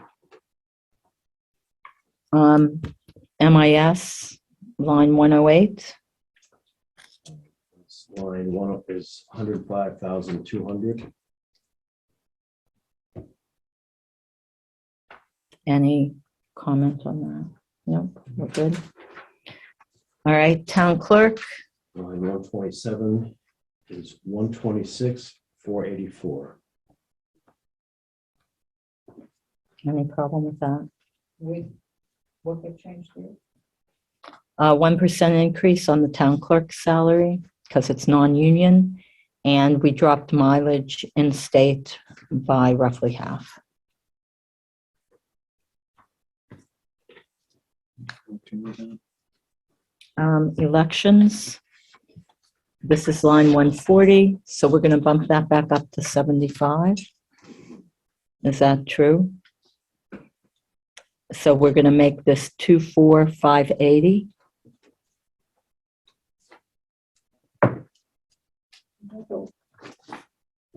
And that's line 140.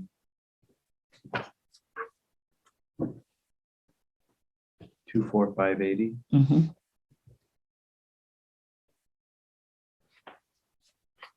All stipends throughout were level hump funded. So line 146, registrar's total. 2,320. Are we good with that? Professional services, street listings, that did not change. That's 4,488.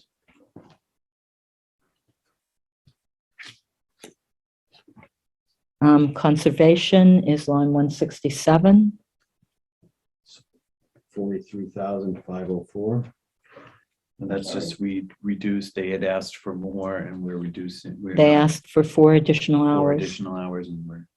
for the conservation agent. So that's the line that's changed. Yeah.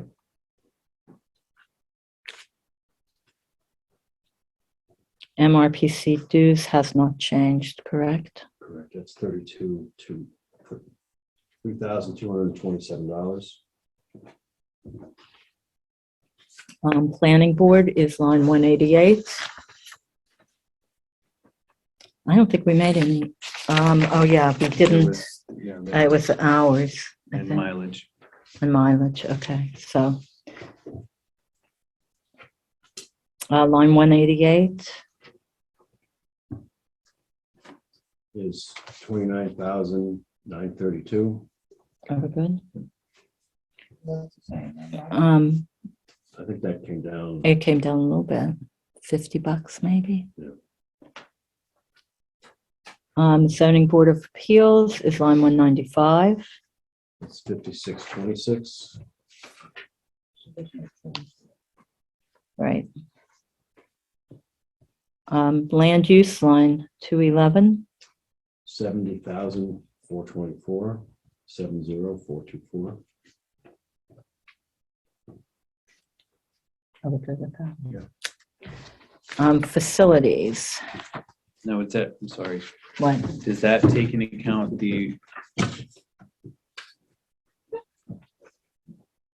what was, The land use administrator? yeah, Oh, hang on a minute. I have to, let me look here. That we plan to increase his hours as well as a 3% raise. That's line 199. right. But what about line 201? Does that look right to you? Hang on a That second. doesn't look right to me.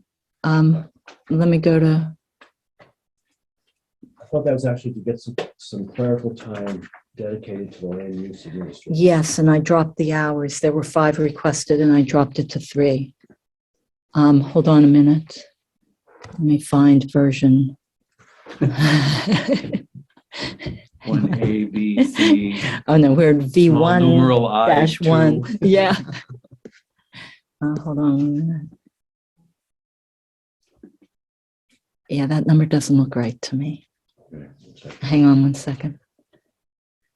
What line is it? 201.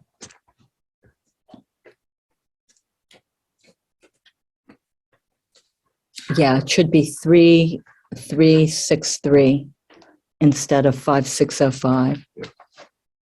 32,000. No, 3,363. 33,000 would be good, Ross. Yes, 3363. So it's 3 additional hours instead of 5. So that would, So what do you get when you subtract or whatever? I have 68182. Yeah.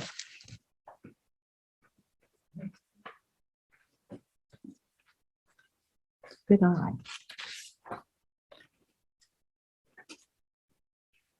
All right, so are we good with that? So total for that is what? 68,182. So we must have cut more than just that. That was No. 2,000, Yes, that's about 2,000 that we cut. but it's So in other words, line, 76. There's travel that's in there that's cut. yeah, we dropped travel. Let me see, we decreased travel $50. We decreased the hours for the land use administrator. There were 5 additional hours asked there. We dropped those out, so it's So that's 60,419. on line 199. Correct. Correct. Okay, Yeah. I didn't have that one, thank you. 6419 for that. You're welcome. All right, facilities. This is line 238. Doesn't look here. 287,195. 287,195. That's higher than what I have here. 287. Oh, no, that's right. I'm looking at, no, I have 286, 592, 286, 864. Hold on 1 minute.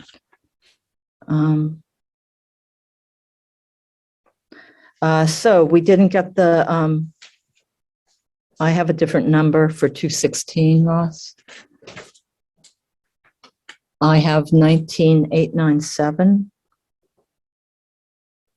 There was a strange note on your original omnibus budget for 221, the line 221.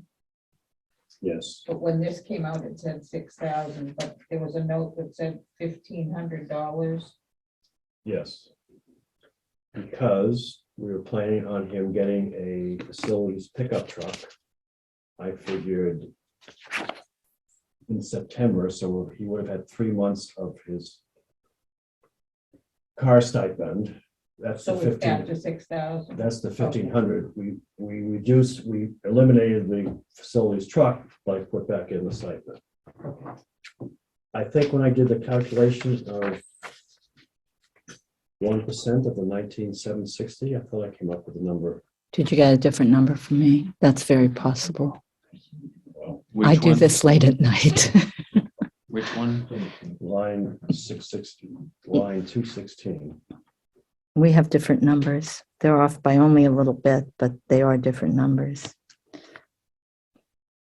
I Multiply it times 1.01. still get 19,957.6. Okay, so you're probably right, and I probably made an error. So we'll go with yours. Are you good with that?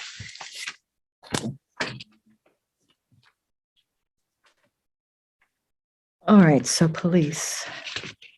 You want to do a total for general government? And Yeah, general government total.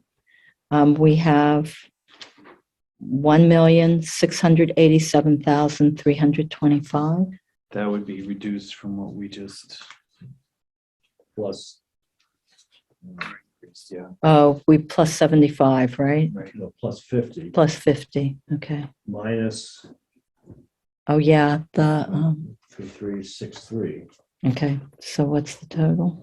I get 1684012.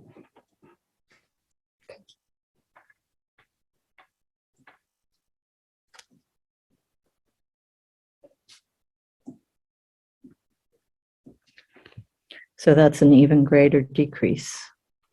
Mhm.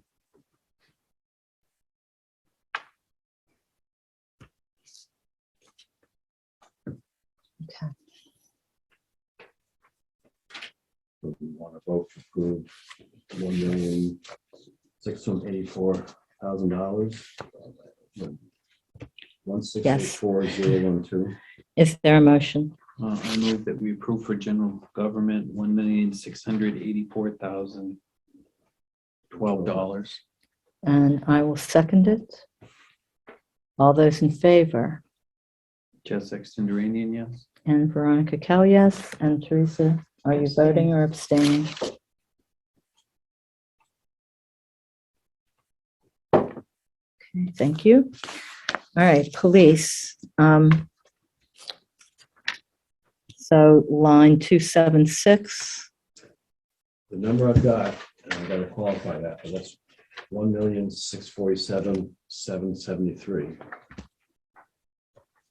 1,647,773. I sent the letter to the chief late this afternoon, and I did expect for him that time to process the lower percentage increase or the removing of one patrolman. So I took a swag and came up with the number that's in there for line 646. And you used the 2.75 instead of the 3, correct? I didn't have a basis for calculating it because he actually showed like the same, $300 increase for the whole year or something, because he had less people planned. right? So I Okay, just took one officer out and a swag on it, so I'm sure that number will change. I sent Jennifer an email earlier today. I just wanted confirmation that we had the funds to use for, it was allowable to do salaries. So, okay. And can you confirm line 272? Is that not replacement equipment? We had 65,000 last year in new, and it's a 70,000 for new equipment, not replacement. 0 for replacement. Police cars, it's the lease. Yes, it's a police car lease, Lease. Okay. and they're in their second year of a 3-year lease. Thank you. Now I am doing with that, is I'm leaving it in the operating budget, Okay. but I'm transferring 70,000 of free cash into the operating budget to pay for that. The discussion on whether it was a capital item and should be pulled out of operating budget. The chief, and I think the finance committee, I agree that this is something they do every year. They buy police cruisers. It's as important as operations as having a police officer. So we're keeping it in the operating budget, but we're supplementing the operating budget with free cash. So Isn't it in the capital plan as well? it's listed in there, but it's coming out of Free cash. free. We're not taking that out of capital stabilization? We're not taking anything out of Anything. capital Why stabilization. not? this year. Because we have a very small amount of capital stabilization and we are trying to rebuild it. We're very high on free cash. So we can use the free cash to fund what we need from capital stabilization, from the capital plan, as opposed to using capital stabilization in an effort to rebuild that. You're not using it for anything? Correct. Correct. There's about 104,000 right now in capital stabilization. I'm actually recapturing some articles that are, the projects are closed but not spent. So we're going to put 41,000 back into capital this year. So we're actually putting money into it for In the savings. fall? No, now, at town meeting. At town meeting. Is that an article? Yes, it is. Okay, I missed that. Thank you. Russ, you did have you made a comment in regards to the body cams. I'm under the understanding the last time we talked to the chief when he was talking to his budget, that's a grant. So I don't think that's Well- in part of his. The Can I camera is a grant, look at, but I think the training no, is part of that. No? look at line 260. The reason that, and I questioned this when we met back on that Saturday, I think. The repair and maintaining the equipment is the 19K, Right. and that's part of it. The training piece, let me go down on that because I don't think I do think I might have cut that back, but that's an allowable ARPA expense.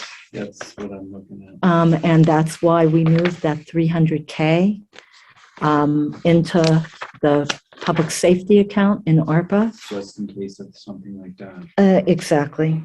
So let me go to 271 here and see the difference between what was published in the warrant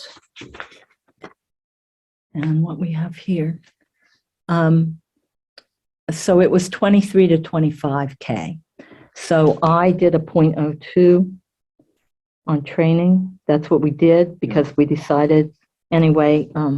So it's not a significant amount, and if there's additional needed, it can come out of ARPA. And that one is already been checked. I was hoping we wouldn't have to, Right, but in any event. Okay, looking at all angles here. anything else? On the police?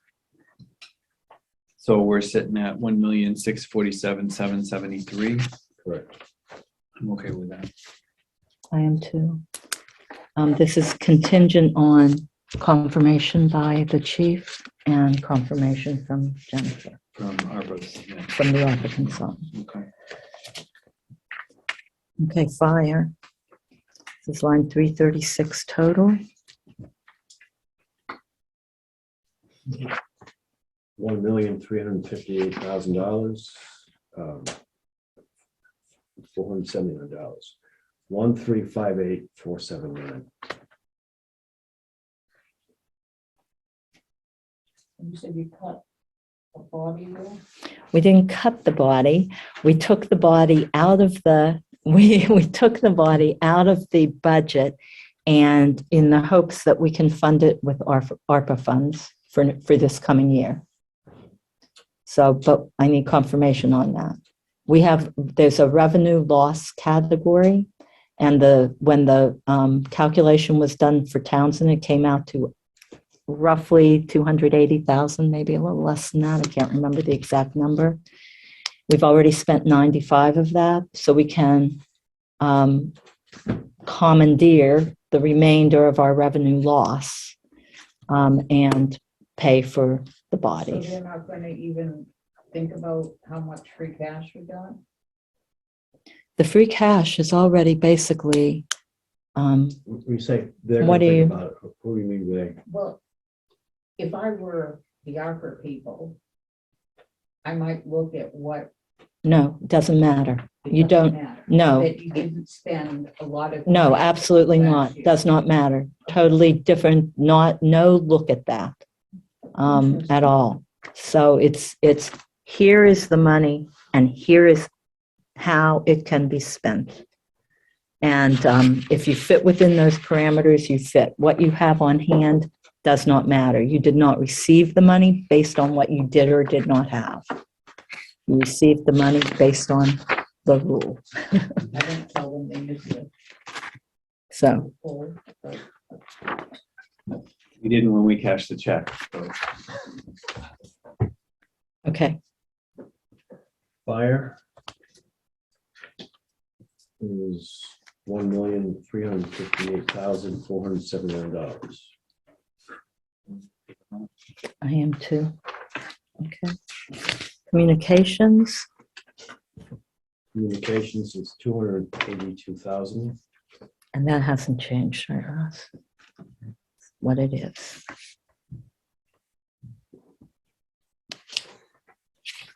Building departments, Building department is $121,122.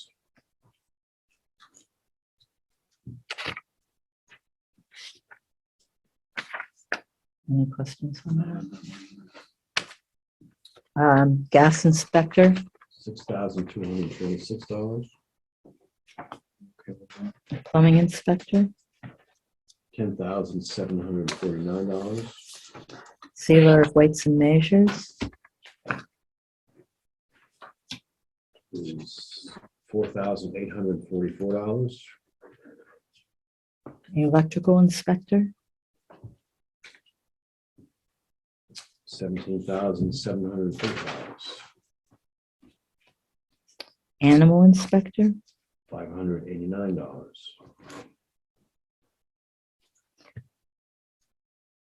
line 444, emergency management total. $5,833. that didn't change. Yeah, it did. The director's salary is 1% non-union as opposed to 3%, so that did change. But total that I have is 5,833. Hang on. I guess just. Well, then maybe it changed previously then. It didn't I change today. Yeah, I don't know what version you're looking at. The one that was passed out here. Oh, Yeah, with today. I have 5469. 3% raise. This should be 2133. The 2197 should be 2133. So I think we level funded it. So it's not 1% in there. I said, yeah. You said non-union was 1%. Oh, I know. Other travel and training, 1,500. That's where it is, 1,500. You changed the 18 to 15. Correct. So I gotta take $300 out of that. Yep. We level funded that. It should be 1,500. And so this should be 5. What do you have? Subtract 300. It should be $5,533. Yeah.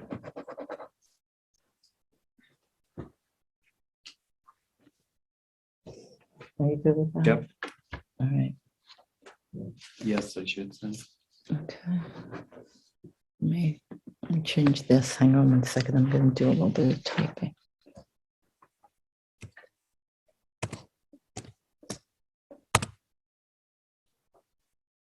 No.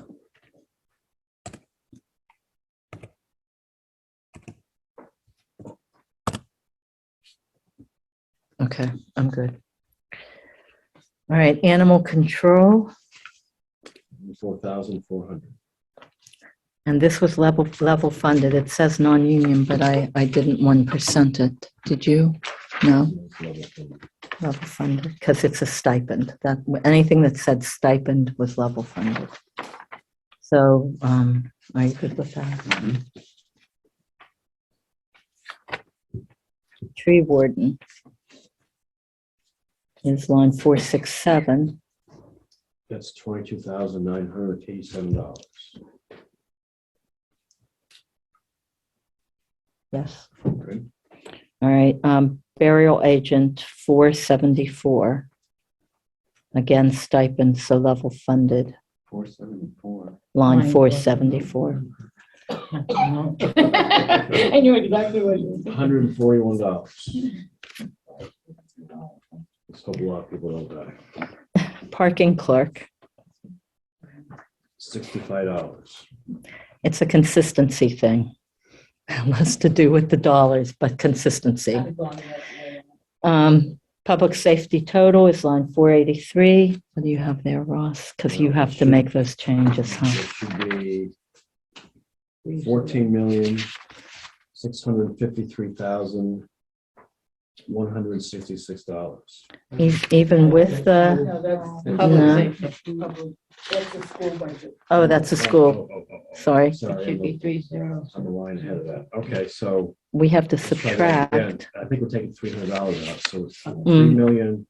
$3,503,016. I thought we took 500.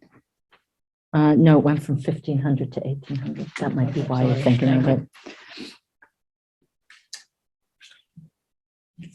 Are you good with that? Hmm. Okay. So $3,503,016.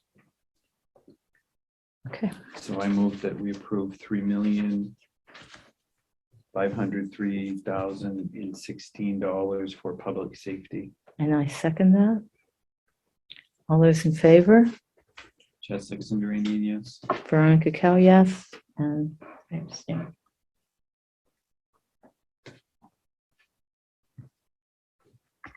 all right, the schools.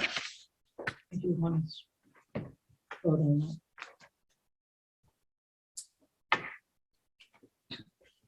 What was the percentage on the school assessment? 3%? Yes. That was their increase. Yeah. Total with both North Middlesex and Neshoba. So the school total, now it's the $14,653,466.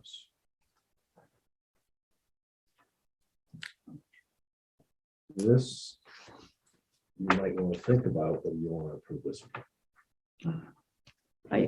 Like I had said earlier, I'd like to see, I know Ashby's trying something, whether it's a 9-month period that they're considering, or whether they're considering just voting a percentage or whatever, but I'd like to have more time to work with Ashby, and unfortunately, I wasn't able to speak to them, but personally, and I know it's the 11th hour, but I'd like to see if there's anything more we could do. And I personally would object to this budget until we could get I know. some feedback. I also feel that we've gotten some conflicting emails in regards to the budget as well. That their total amount was 13,000 in some change, 13 million in something else. If I remember correctly, it was 13.3 million From North Middlesex? Mhm. Did that include the debt? Well, the question was asked, where was that figure was that figure accurate? And I didn't see any response to it. So there's a question in regards to the monies that are being asked.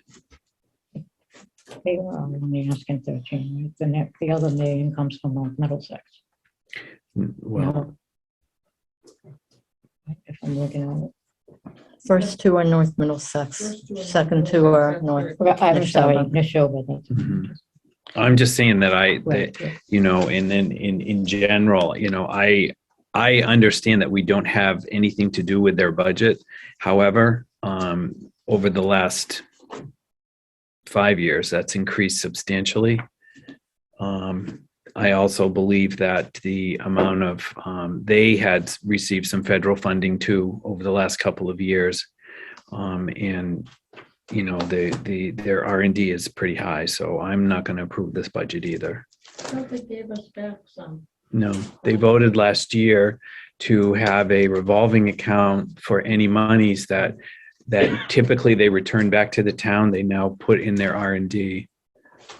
They have a new revolving fund. Correct. Correct. that A was passed last stabilization. year, And that was passed so that they would be able to do capital improvements if they need to. Correct. Because that was the big complaint that everyone had when we built the new building. But people were saying, well, why didn't you take care of it? Okay, so the MSBA made sure that there was going to be a plan for maintenance and upkeep. And that's why they created that other stabilization fund. That's like their capital. No, I understand that. So, I mean, I don't, But that went into E&D. no. No, they- it's a separate count. They're Okay. not. So it's specifically for maintenance, which I would 150% say that is extremely important because that's been the problem in the past, that they couldn't find things that needed improvement. I guess if I look at the budget for North Middlesex, it seems that where our budget lines are for our salary lines are pretty much salary, theirs are padded. So where the salary increase might be 2% or 3%, there's also an additional amount that isn't really accounted for. Well, if you ask, you'll probably hear that, well, we don't know if someone has to go out for FMLA and we have to hire somebody to take their place or something like that. And I'm talking about administrator budget lines, not the teacher Did budget you go lines. over this with them at budget meetings with them? No, I did not. Did Would- anyone from this board go to those budget meetings? Those budget meetings, we did not receive the notice of them. The notice went, I think, to you, Kathy, and to Carolyn. And to us. So I talked to the schools, I think when they sent out those first budget notices, and said, I forget the date, but it was December or whatnot, said, I've got nothing to comment because we don't know what the town budget is, let alone the town revenue. And other than giving a canned speech saying, please don't increase your assessment too much, I didn't think there's any value to add until we had done our budget crunching. I think my observation is that we need to work on much better early communication with the schools. I would agree. Okay, because I think from what I have observed, it's pretty much non-existent this year. So it's kind of like, if that's the case, we have nobody to blame but ourselves. Well, Because I was going to do that and then I ended up not being around. I would politely like to disagree with you because I have reached out. I'm the liaison to the school committee. I had sent every school committee member an email saying that I would be more than glad to talk about anything, and I did not receive one response from anybody on 2 occasions. I will say that. Secondly, I didn't start getting any notices of any of their meetings or whenever their agendas that had anything to do with budget until recently in the last month. So, I can say for myself, I have reached out on several occasions and I have not gotten any response from them. And I personally invited them to the Saturday meeting with all the departments and finance committee of selectmen. And they specifically declined to attend. So I don't think I agree communication should be improved, but I don't think it's a one-way issue. So do we have a motion on this? I move that we approve the $14,653,466 budget for the education. I thought we were. I will second. Is there a vote? Teresa? I vote no. Chess Sexton Duranian, no. And Veronica Kell, no.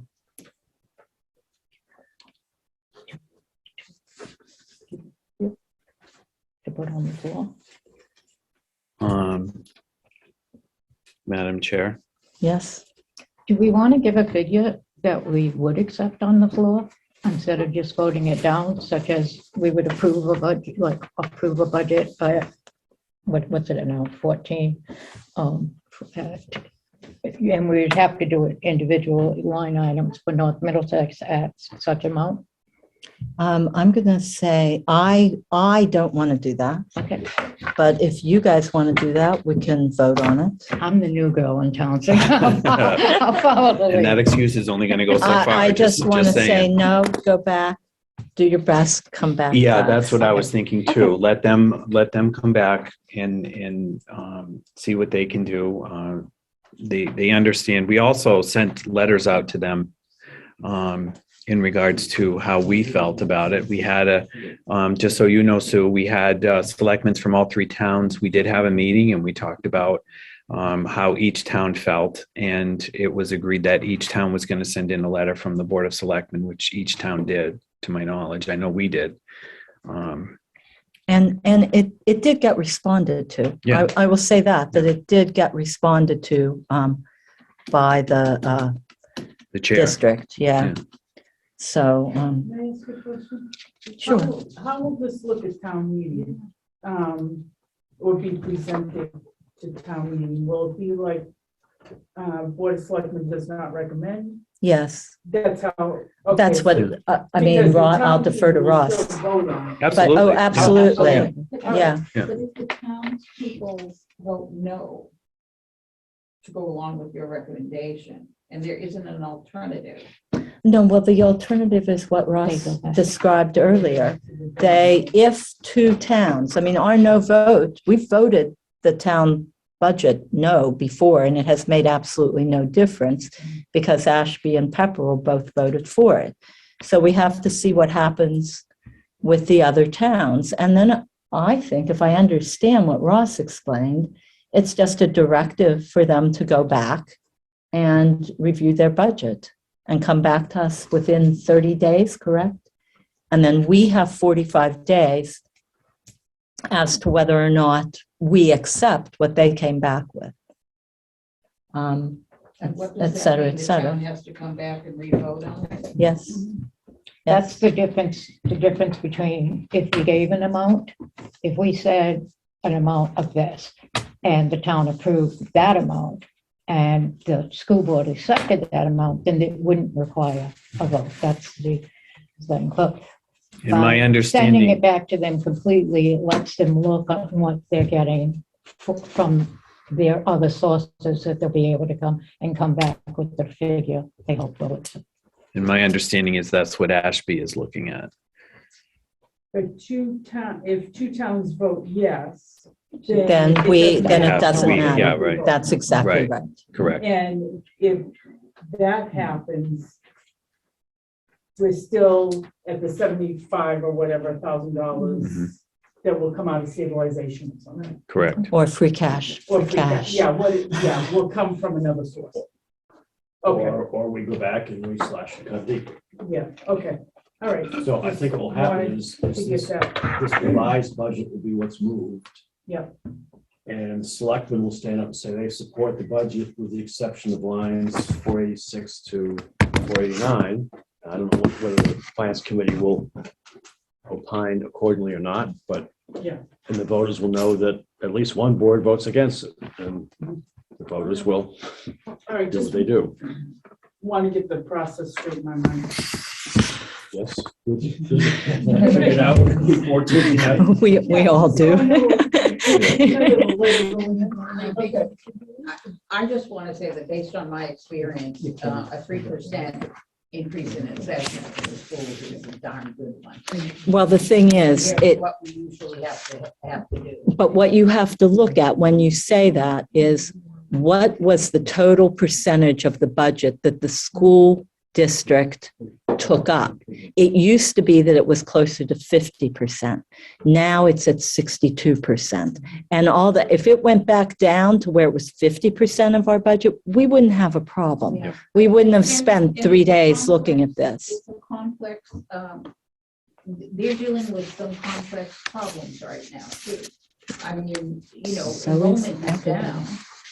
And I believe that Brad came out with a suggestion a year or two ago to close one of our schools and send the kids all. There was a survey in the fall, Yeah, and I don't know what the results of that survey are. I understand, but you can't have it both ways either. So that's what I'm saying, you know, MSBA is gonna come in and not approve a new school for Ashby, and I'm sure they're not, because it's Well- not justified. It's not justified. We have empty schools, or almost empty. So, you know, they're up against it too, but they need some help from the community in terms of going along with some of the suggestions that they have that might be changed. There's also, Madam Chair, if I may, there's been some discussion with several selectmen from the 3 towns, and we are looking at other funding from the state. Number one, because we are a regional community, the monies that we are getting in should be increased, and they haven't been for a while because we are a regional school. We have options there. There's also a lot of talk in regards to transportation costs. Transportation costs are an exorbitant amount of money. And that's something that the state needs to be reimbursing our school district more than what they're doing now. The point that I'm trying to make is that there are times that we need to be a little bit closer to each other's problems so that we can figure out how we can be united front. I would agree with Present that. that to the town, so. Yes. I would just don't agree. like Making the schools out to be the bad guys, because I know the pressure that they're under too. No, and I do realize that. And we're making nobody out for a bad guy. It's just a lot of money that, you know, we I are, just don't want it to be perceived that way. okay? And it's All right. not, but we have to balance a budget. And, you know, there are things that we have to do. So can we move on to highway line 524?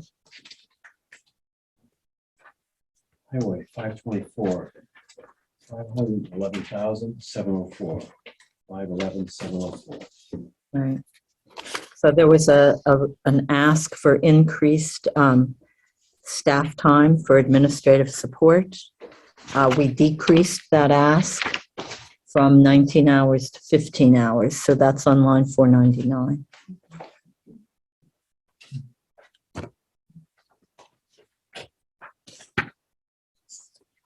And I think that was the only change we made here, correct? I'm okay with this, but I definitely want to talk about next year in regards to the, Snow and ice? the snow and ice, All right, how that's so calculated. any. We need to and- budget better on that, I feel. Okay, so that's line 524, so snow and ice is next. So line 540, we didn't make any changes there. That's 216,240. Slight increase over last year, $7,200. I thought about playing with this today, because as long as you don't cut your budget, you can, this is one of the few budgets you can deficit spend. So we could make this 210,000 and pull out $6,240, which flows down to helping balance the budget. It's somewhat kidding ourselves because we don't pay them now, you pay them later. Yeah, we're going to Right. end up paying it next.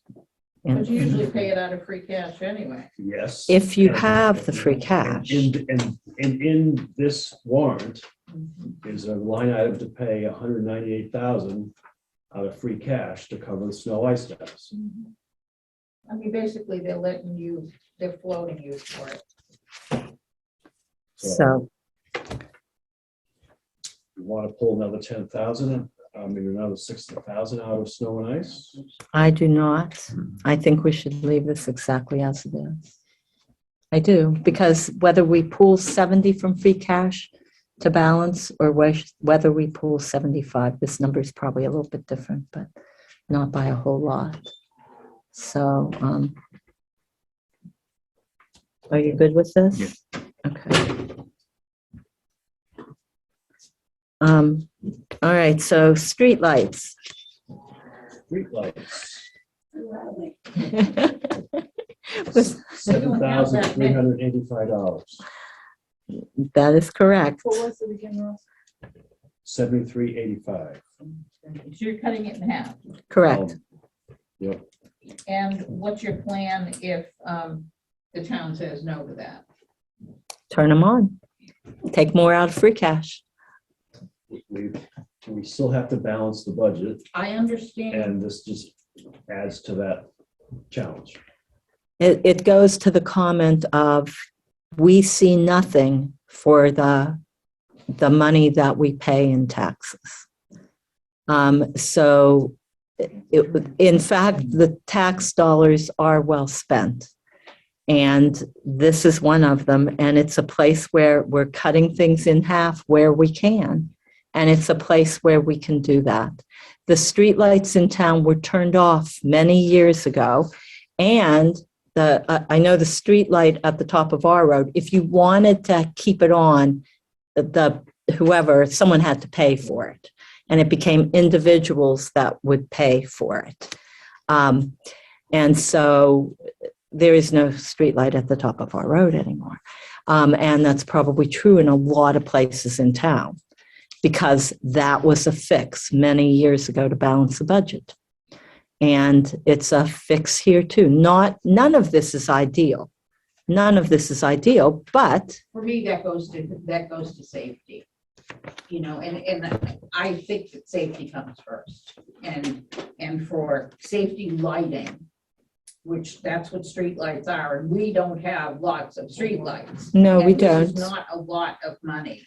It simply would not be a priority for me to cut. It would be a priority for me to keep. okay. Madam Chair? Streetlights. Do we know, do we have the locations where we are, or no? We're No, just interested. Okay, thank you. We're just going what we will fund on this. So, Chaz? So I'm sorry. Go ahead. We're looking for the highway toll, or Streetlights total. Did we already talk that? 7,385. Correct. Yeah, I'm okay with that. All right. All right, so now highway total. highway toll is $735,329, 735,329. So Madam Chair, I move that we approve $735,329 for the highway and streets budget. And I will second that. So all those in favor? Chair Sexton Duranian, yes. Veronica? Ross abstain. And Veronica Kell, yes.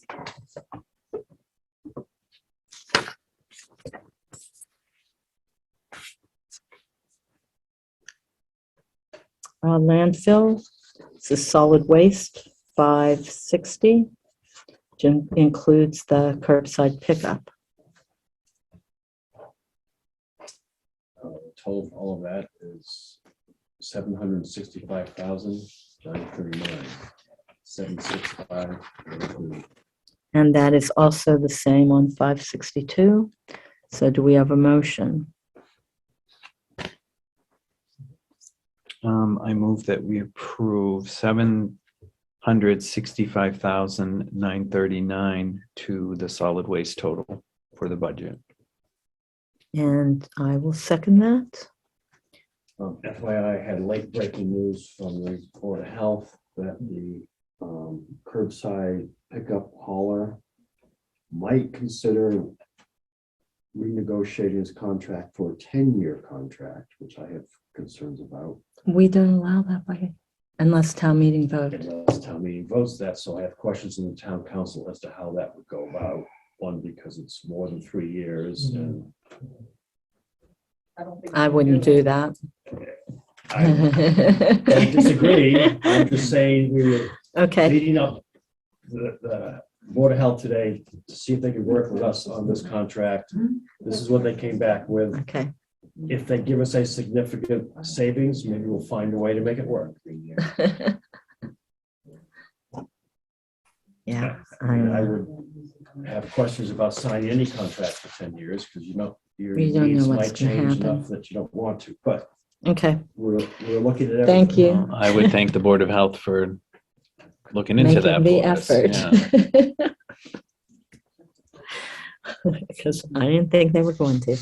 All right, so all those in favor, Chaz, how do you vote? Chad Sexton Duranian, yes. Teresa and Veronica Kell, yes. All right, cemetery and parks.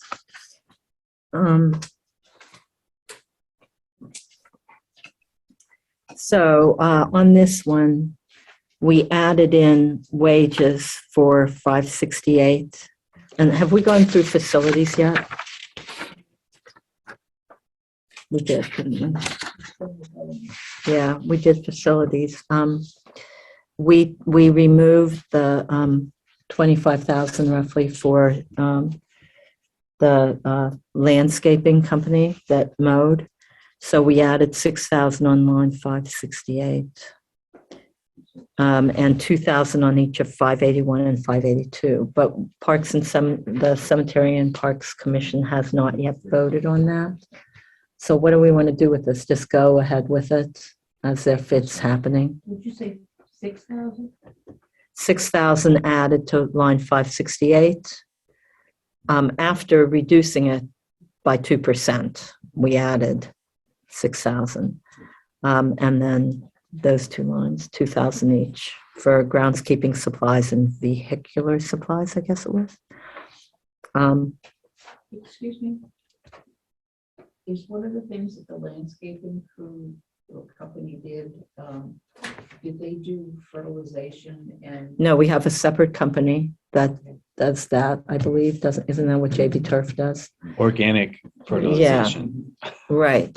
So we've already signed that contract for I'm next just saying year. it because I know you have to be licensed to do that, so if you want. No, we're talking about mowing grass. All right, so. After we make it grow, then we're gonna turn around and then we cut it.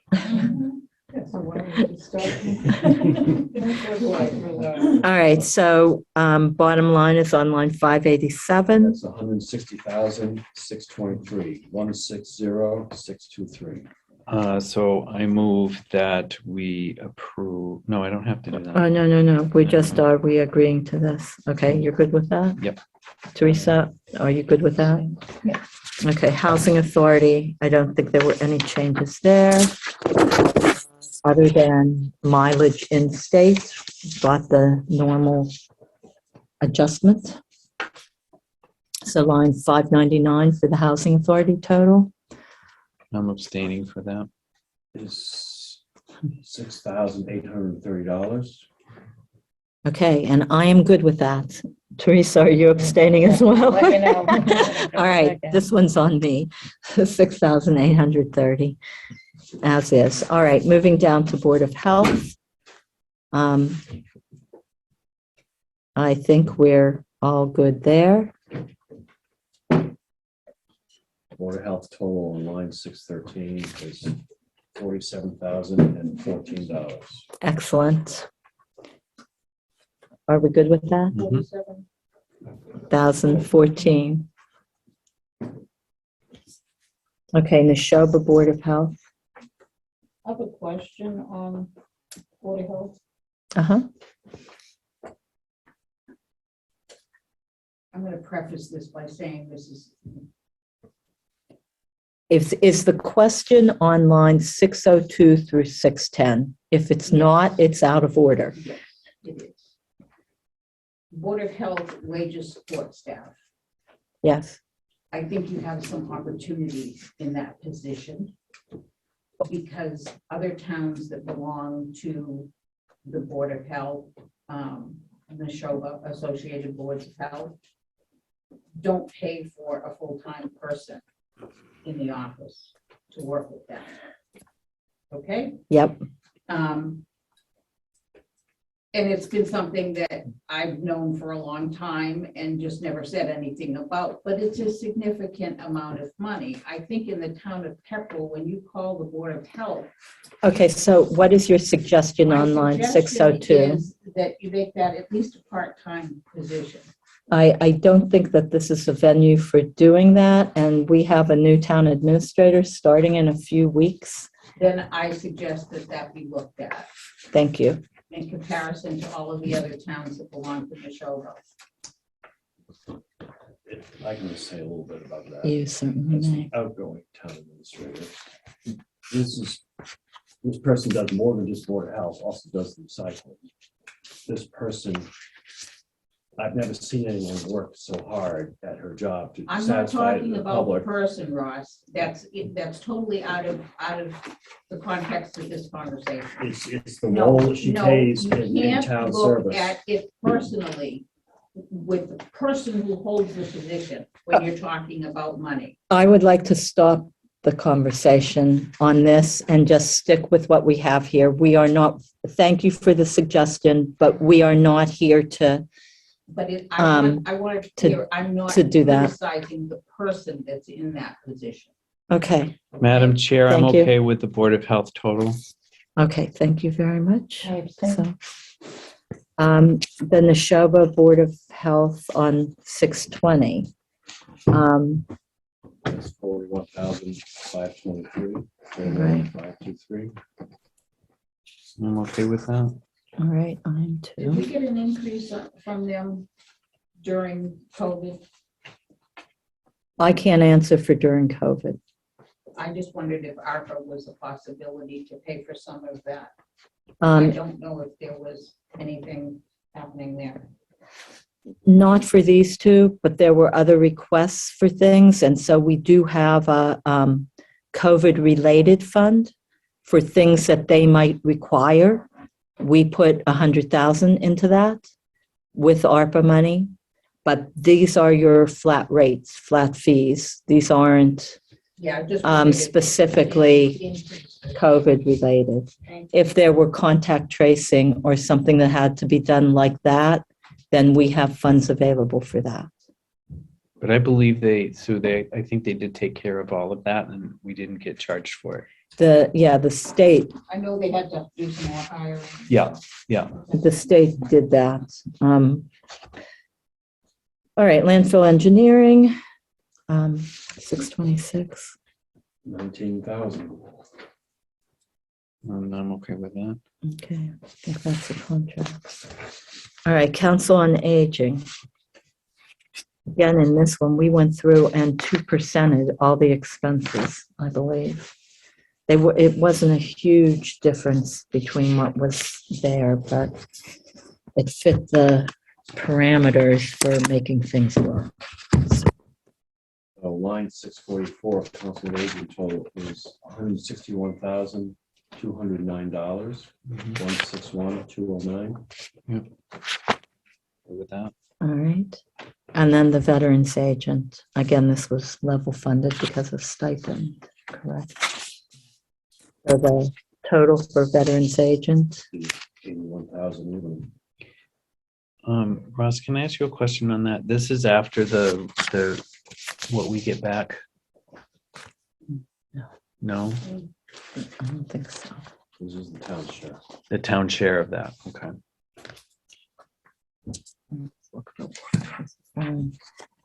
So we're looking at human services at 517,199. Correct. Okay. All right, so is there a Ready for motion? Okay. I move that we approve $517,199 for human services. And I second that. All those in favor? Chess Sexton Duranian, yes. Tracy Morse abstain. Thank you. And Veronica Cal, yes. All right, library. So let me just say on Right this, perfect timing. What big time, I just finished this. Line 659, I level funded this. We level funded this because we looked at the contract and there was no contract in line for the remaining year. The contract said that it would be extended. There was a 9% increase last year and we had heard nothing.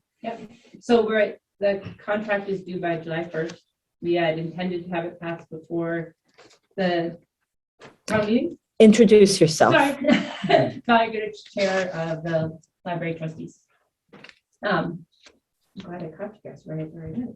So that should have been signed at the beginning of the month. We've been putting off our meeting because of administrative challenges. We have a meeting on Monday in which the contract, it's been approved by the trustees already.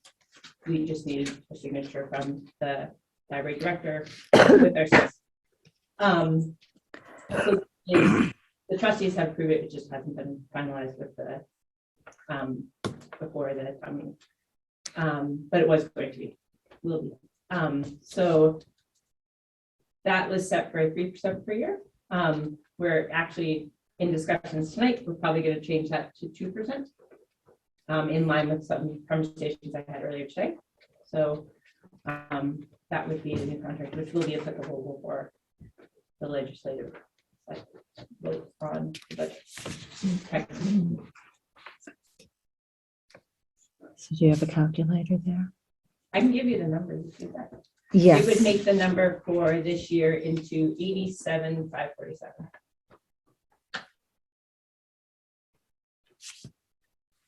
And you said 2% per year? It's a 3-year, It's a correct? 3-year contract. With the clause that if other contracted employees are getting more, we have the right to also. Say that other contracts are giving less, you give less.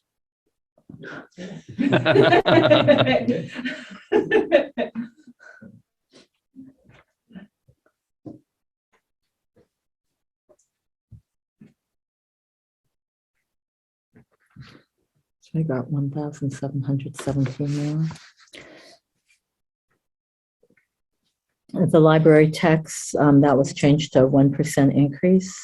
So our question is there a reason why we can't find that money from other areas of the budget? It has to be taken from staff.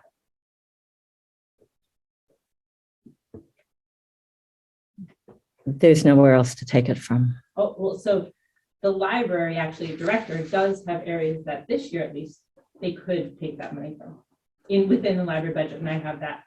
We actually came up about $300 even more than what you guys had taken up with staff. So I guess it comes down to an equity issue, which was what the 3% for everybody was, is that we've gone with non-union at 1%. And Is that precedence or is that contractual or policy wise? I'm just curious if there's it's that we are not doing, there is no contract, there's no requirement to give a step increase. If we do it to one segment, we would have to do it across the board, just like Stacy will get a higher increase if other people get a higher increase. Yeah. So it's the same sort of idea. And correct me if I'm wrong, I believe the majority of non-union employees in the town are actually at the library. That we have the biggest group, I believe. That is true as far as quantities go, but they're all over. They're all over. And so the library trustees our job is to advocate for those people. And if we find that money, which we did, we found actually more than that amount of money elsewhere in our budget just tonight. And we would propose that be taken from, instead, I have the exact numbers from the other purchase services line. We received a little more than expected in our state aid grant this year, which we can tap into. And then there's one other area that we can tap into a different fund. And these are not long-term solutions, but I know there's a lot of budgetary things that are happening this year that aren't long-term solutions.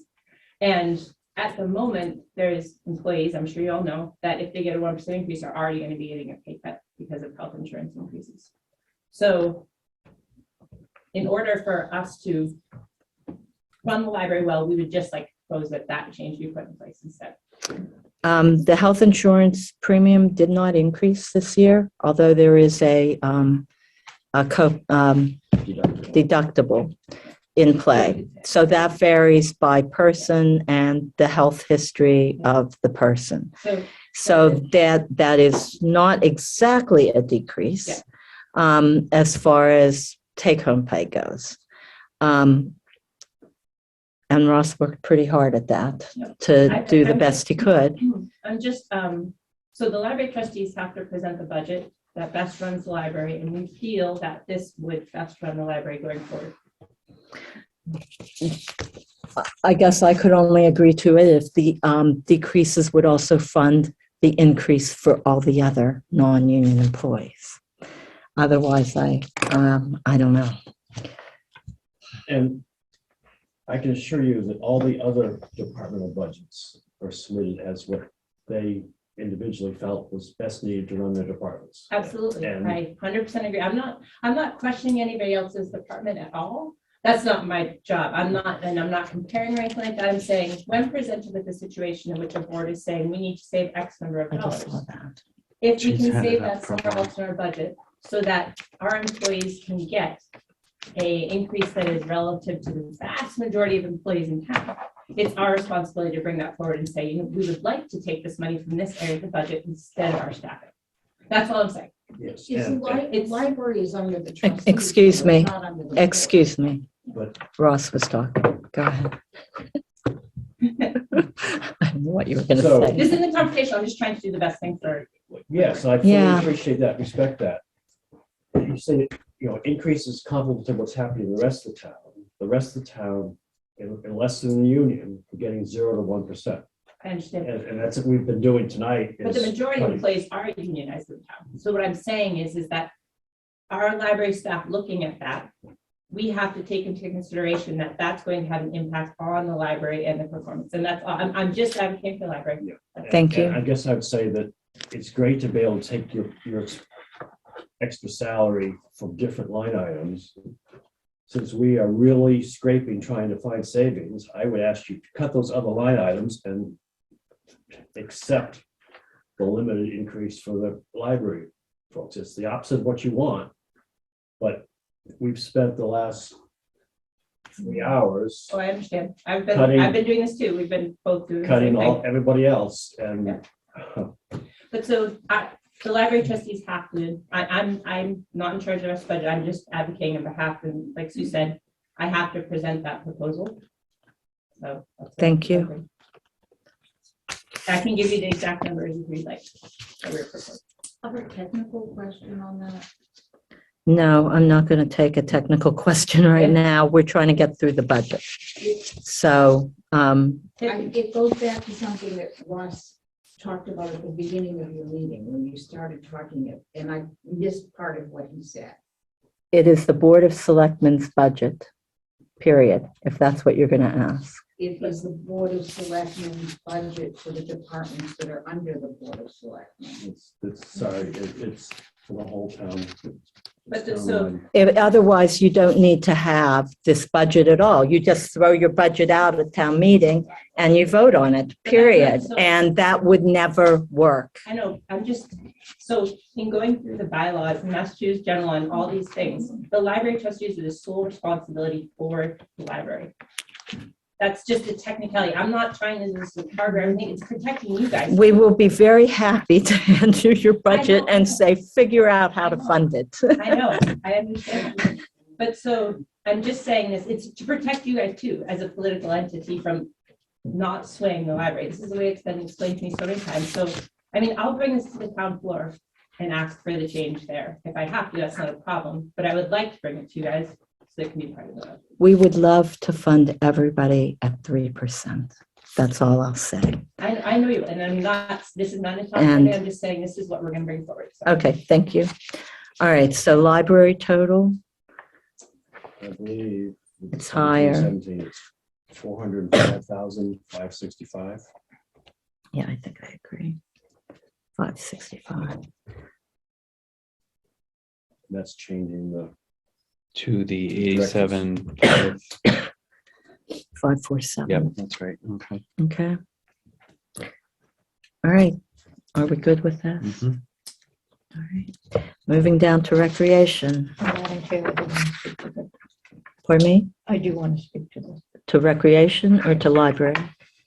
Recreation. Okay. All right, so we have a recreation total of 62,128.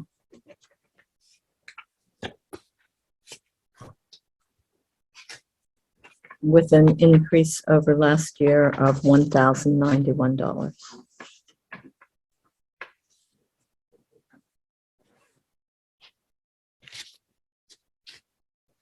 And this is the one that you said part was coming from the Revolving fund, yes. All right, so Okay. So as you know, I've been trying to abstain from most things because I don't know the background history of a lot of the stuff. And obviously you've been working on this for quite a while. But with all the cuts that have been made, and I do see that this department is union, but unless my calculator is incorrect, we're talking about 25% increase in salary for this department head. And with this time of cut, I just don't understand why we would consider something. this is the only department head that did not get moved to the Collins at the rate of every other department head last year. And so this is making the department head in line with the other department heads in the town. And it's something that should have happened last year. We opted not to because most of the salary, a lot of the salary line items were incorrect in last year's town meeting budget book. We realigned, and part of that was because, again, the contract was settled on the day of town meeting. And so things were best guesses before that. So as we were straightening everything out, we put those budgets to where they should have been at special town meeting in December. And we opted for this one, and the department had graciously agreed to wait until next year, which is now, for this.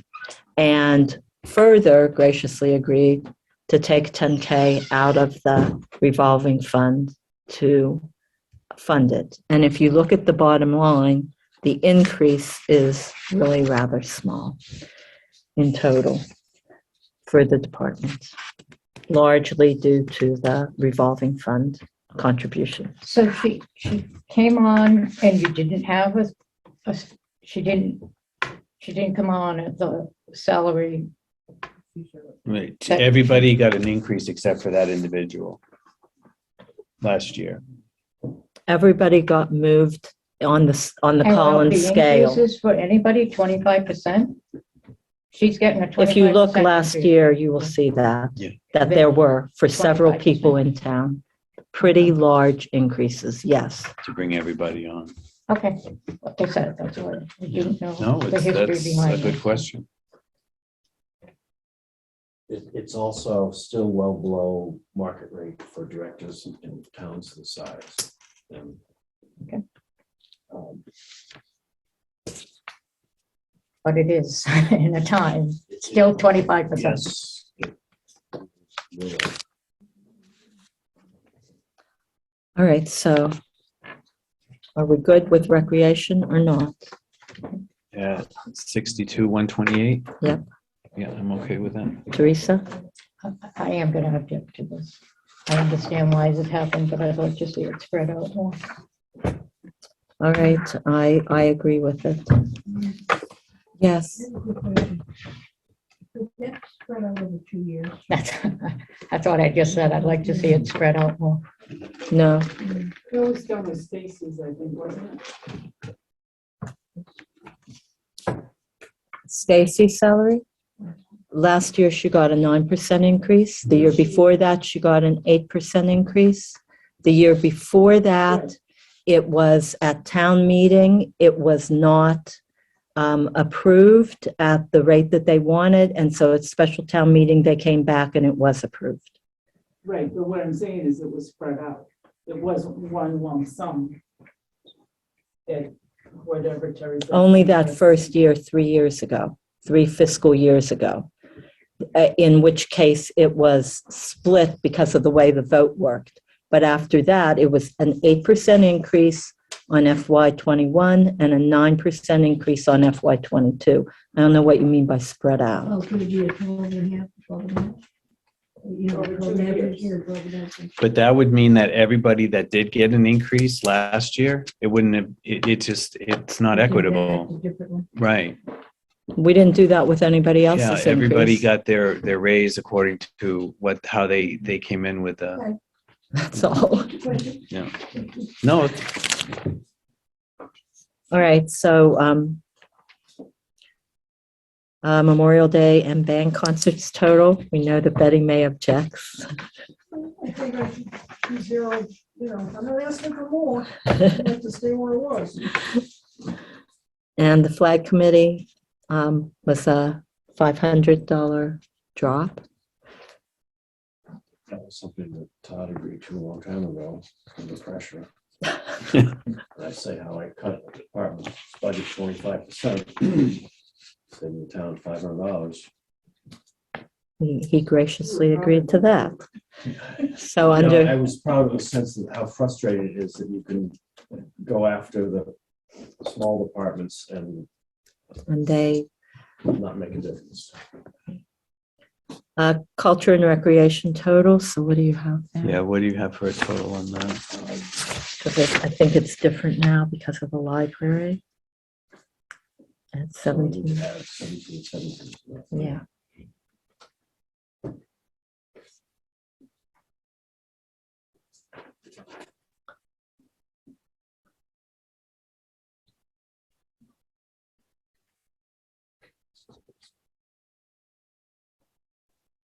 I get 488, 263.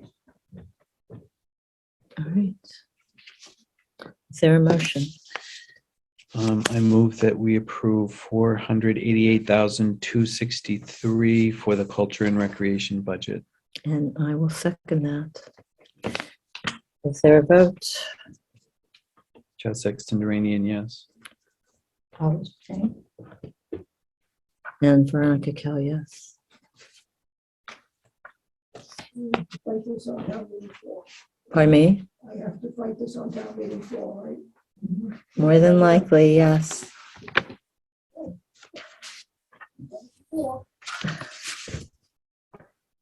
All right, we don't need to vote on death, do we? Or the retirement. I think that's pretty much it.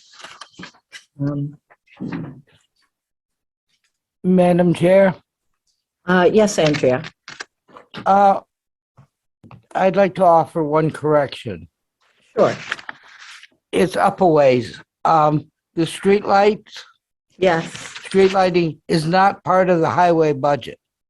Essentially, it's just a bill between Unitil and the town.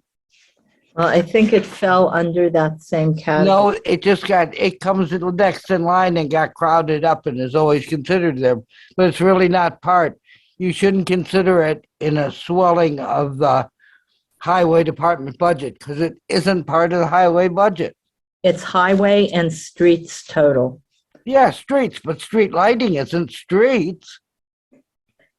Highway, Well, this is where it has always sat, Andrea, so. but if you look at the numbers with the accountant, they're different items. Okay, thank you. So noted. All right. So I think that's it, correct? Do we need to do the insurances total or the debt total? I don't think Not so. much to say about the insurance, I think is what it is. Right. Just check on that, on the quote for the last one. And we're all set. So we have a total budget. Oh, we have to adjust We don't have to vote on the total budget. We did the categories. You do the categories. Okay, all right. Um, Anything else for annual town meeting? I guess, Madam Chair, yes. still learning. Do we have to come up with a recommendation on if we come up with the 75,000 that we're still? I was going to do that through the warrant because there's a warrant article on that. But Ross, do you want to do it a different way? Teresa asked if we need to talk about this budget recap, but I was going to go through the warrant just very quickly, skipping all the budget stuff, and just see where we want to be with each of these. You already voted the warrant? We voted the warrant, but, We didn't have the totals in there. and we also didn't, okay, where is the one on the override? Okay, we have the special town meeting first, correct? No, this is annual town meeting I'm looking at, So the override questions are after after the budget. the budget. That's what I wanted to look at. We voted everything else. But I wanted to talk about which ones we wanted to bring forward and which ones we want to pass over, if any. So where are we at? Water department.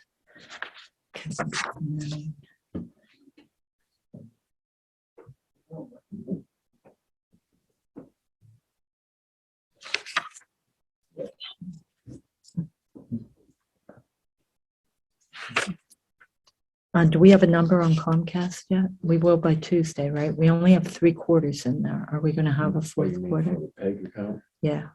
Did I say Comcast? Yes. You have a number. Okay. Motion. All right.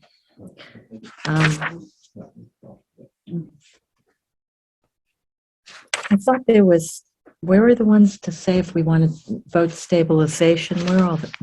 Article 6, Article 6? on page 26. So, you know what I mean. No, I don't. Article 6, that's all elected officials. What?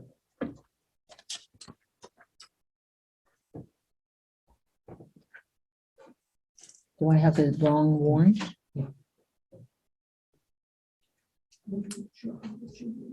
What do you have for Article 6? Article 6 is to raise and appropriate money from Proposition 2.5. Okay, so do we keep that one?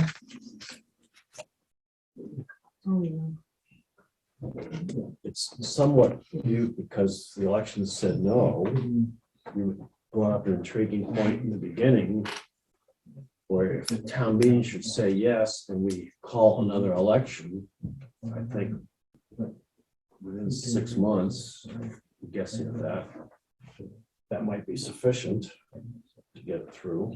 So here's the next question. If we did that and it passed a town meeting and it passed at the ballot on a second vote, say during primaries in September, could we reinstate the budget that we had without all the cuts? That's what I'm wondering. I know it's a little nutsy, but it was just a thought. I believe you would come back with a special town meeting to adjust funding, whether it be further cuts or now that you've got more revenue, Right. to restore those cuts. You gotta pay for the, if we come back for another vote, though, we're gonna pay for another election, like. Well, no, no, it would be the election. I would do it during a primary. Isn't there a primary in September or something? So that's when I would do it. So it would be coupled with one of the existing elections that are already planned. We probably have to increase personnel more, because you have to be running at least 2 ballots. But why would that be any more? You'd have to print 2 ballots, but wouldn't someone give you both ballots? But we're basically at a skeleton crew now. I mean, we only had 5 people working each precinct. We don't have any check around us anymore. Is that because you don't have people? No, it's because we have those new machines. I think she may have a point. I think you'd have two ballots. You have one, the state ballot for the primary, Right, there second would be- ballot for the local issues. right. And for the primary, if it were the primary, there would be multiple ballots because it's this party, that party, the other party. But I think you would hand out a Republican ballot or a Democrat ballot and a town ballot. So when people check in, they would get, It can be done. We've done it before, but I don't think you're gonna do it with a skeleton crew you've got. Well, the crew is funded. We didn't change we didn't reduce the amount of people that were budgeted. We didn't reduce that at all. So we have the people. If it's a skeleton crew, it's only because you don't have enough people willing to come and work. That's not really the way it goes, because we have the new machines. You don't need an in and an out. You need the in, and it comes up with a little ticket. You put the ticket in, so that's your in and out. Okay, But I mean, yes, you would have two ballots in hand. right. But I don't think that would be. With a state primary will also be early voting. Which, I mean, I'm not saying you can't do it. I just think there may be extra issues. Like this particular election we just had wasn't early voting. The only time they could vote was either come in and vote or they did an absentee ballot. But with some of these state and national elections recently, there've been, days people can vote ahead of time, et cetera. Weeks. Well, I don't know that it's well, I Gotta get think the money first of all. the question tonight is, do you want to move this Article 6 for 2.5 override, or do you want to just pass over it? I think we Madam should Chair. move it. The Teresa. turnout was so large and the vote was so against it. I don't think you're gonna see I was, more at the town meeting, a different result personally. I think it depends who comes to town meeting. That's what I think it depends on. And I think that it depends on who knows whether or not there was a prop override and why. And and now we know what the result is for the town. Yeah. So, and I don't think that was necessarily, that people necessarily understood that before.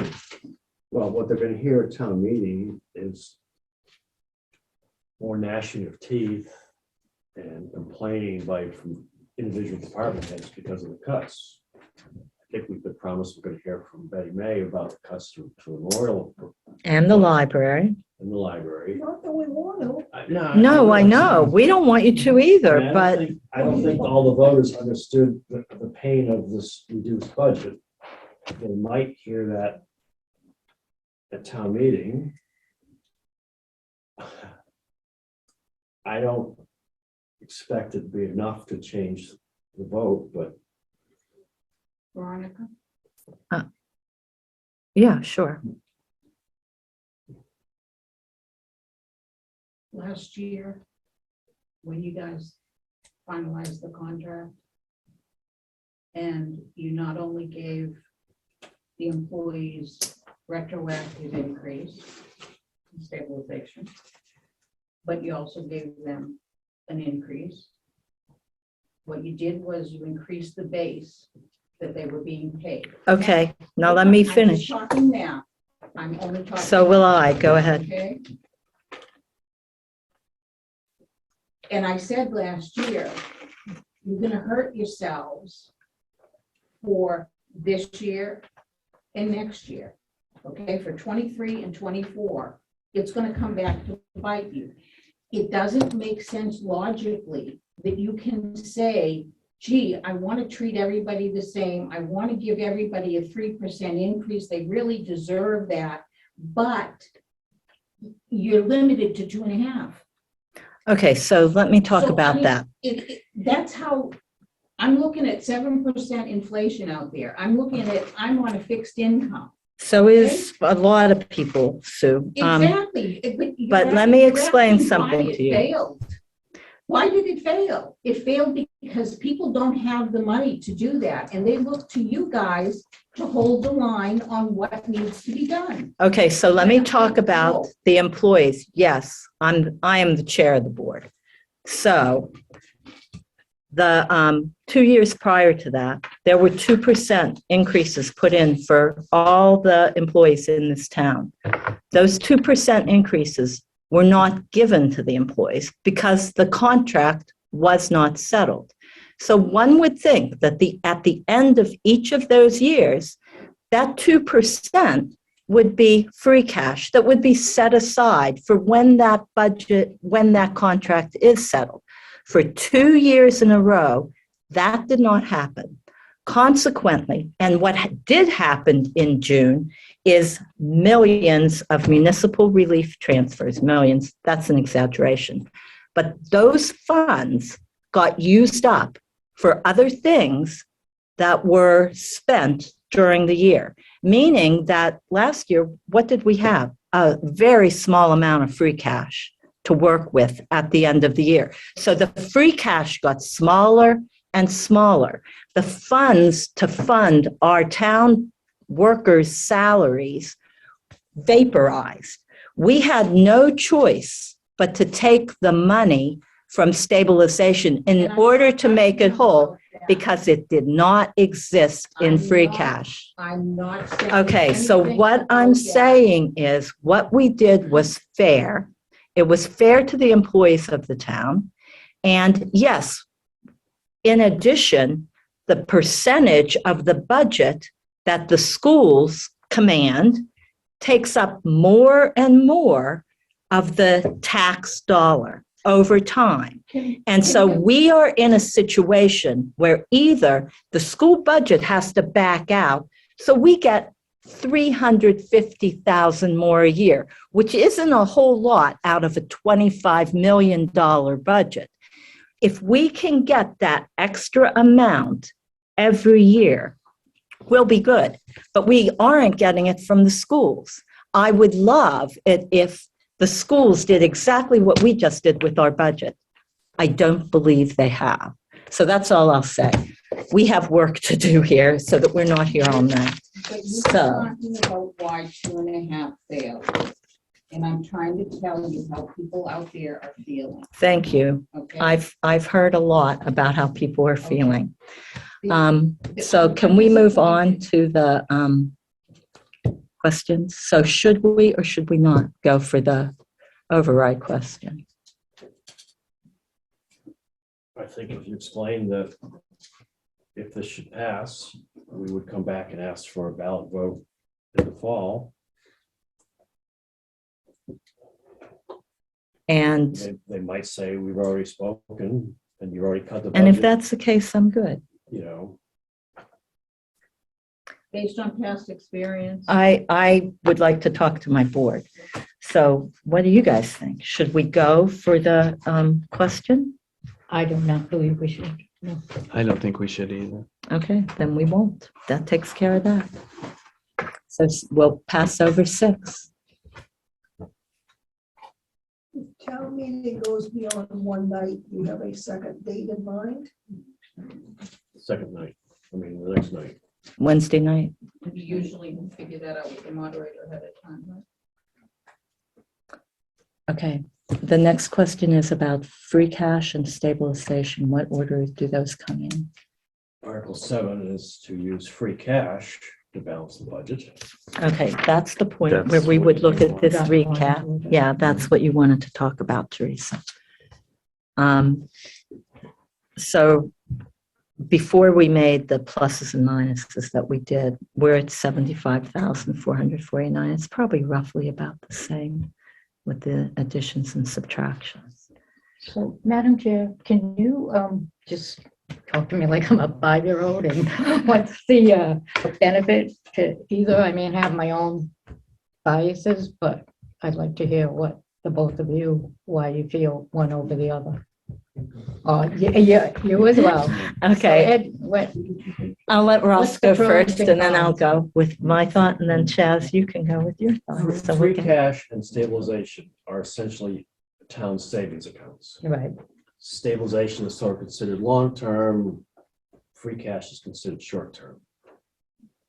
Free cash only requires a majority vote to pass, stabilization requires a 2/3 vote.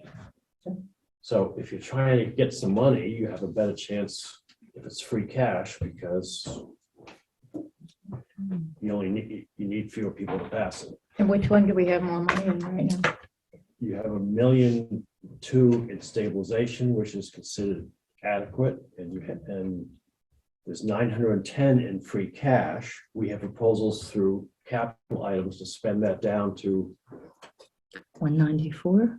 194. So there'd be 194,000 left in free cash if we do nothing. And to is there balance it. any bylaws or anything that we have to have, like, when I was on school committee in E&D, we had to have this amount? No, It was a, No. you don't have to. but what's the standard? I would try to keep for a town like Townsend, 200,000, give or take, in free cash, because if you have to come back to a town meeting in the fall or one after you've set the tax rate, you could spend free cash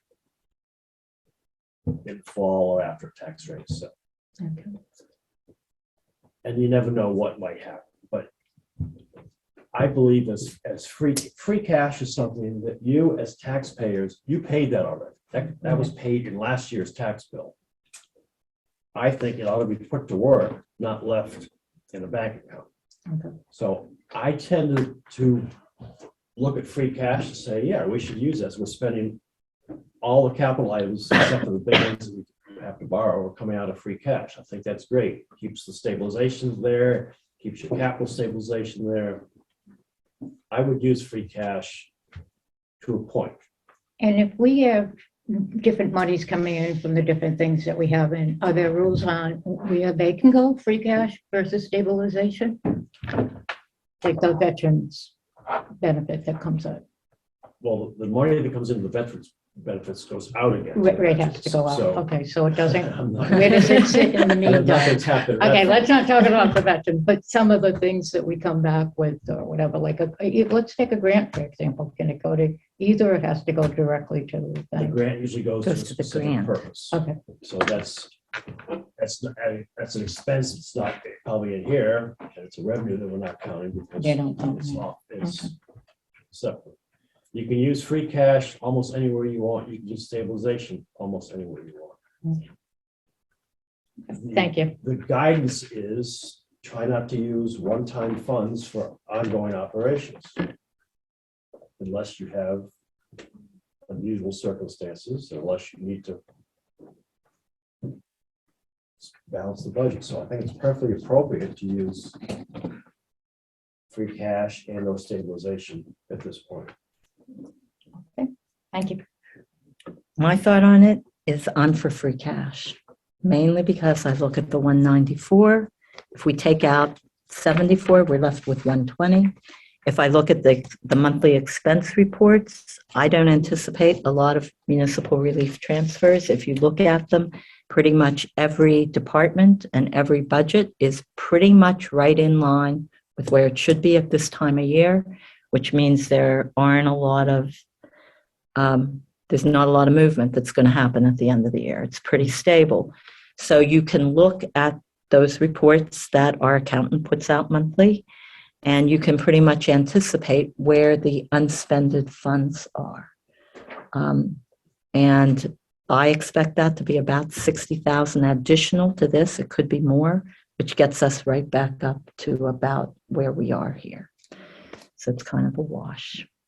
And I'd rather leave stabilization where it is. My More thought long-term. on my thought on the matter is that we have been very diligent in looking at. If you look at the expense reports for this year, we are spot on to where we should be. There won't be this tag sale that happens in July that has been going on for the past couple of years. Having said that, I'd like to kind of hear from the finance committee what their thoughts are on the matter. We don't really have a forum. We don't have a forum, but just opinion wise, I'm torn between the two. Having free cash down as low as 120 not knowing exactly how much free cash will be coming in the December timeframe or validated, it's kind of like can be a long period with that lower balance. I might consider stabilization as the first and then go to free cash if we don't get the 2/3 vote. With the idea is we're borrowing for stabilization, put it in free cash or pay it. And then if we get the 60,000 anticipated, put that back into stabilization. So it's like borrowing from your stabilization if it passes and replenishing it. Because that would leave 1.1 mil in stabilization.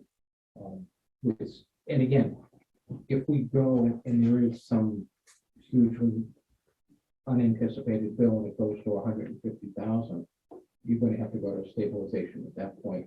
Whereas if we leave a little bit extra in free cash, it's there. So it's hard. We heard from Ross that if we use some stabilization, we're not going to impact our bond rating and our borrow rates. And so that helps me make that probably lean more towards stabilization than free cash. Thank you. We could move them out of order and do stabilization First, first. we could do that. It's only, I'm one opinion. And But I like that opinion. if stabilization doesn't pass, we come back and say, well, we still have the same problem. Now it's free cash. Now it's free cash. The thing about stabilization and the paying it back is you have to pay it back. And there can be a feeling that, oh, well, we can use this elsewhere, and it never gets paid back. That's the reason that I would go the other way. But it makes sense if you have the discipline to move it back.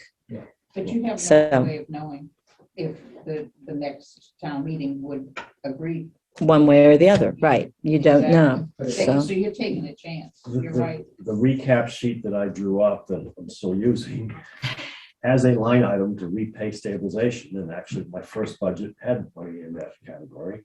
I also have a line item to contribute to the road maintenance fund. So I think if you keep it visible, finance committee, selectmen, and the town administrator will be reminded to do that. Whether they can afford to do that, question.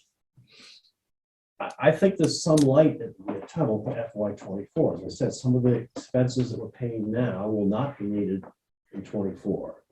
We'll know better what state revenues are going to be. So What are you gonna do about the ARPA stuff, though?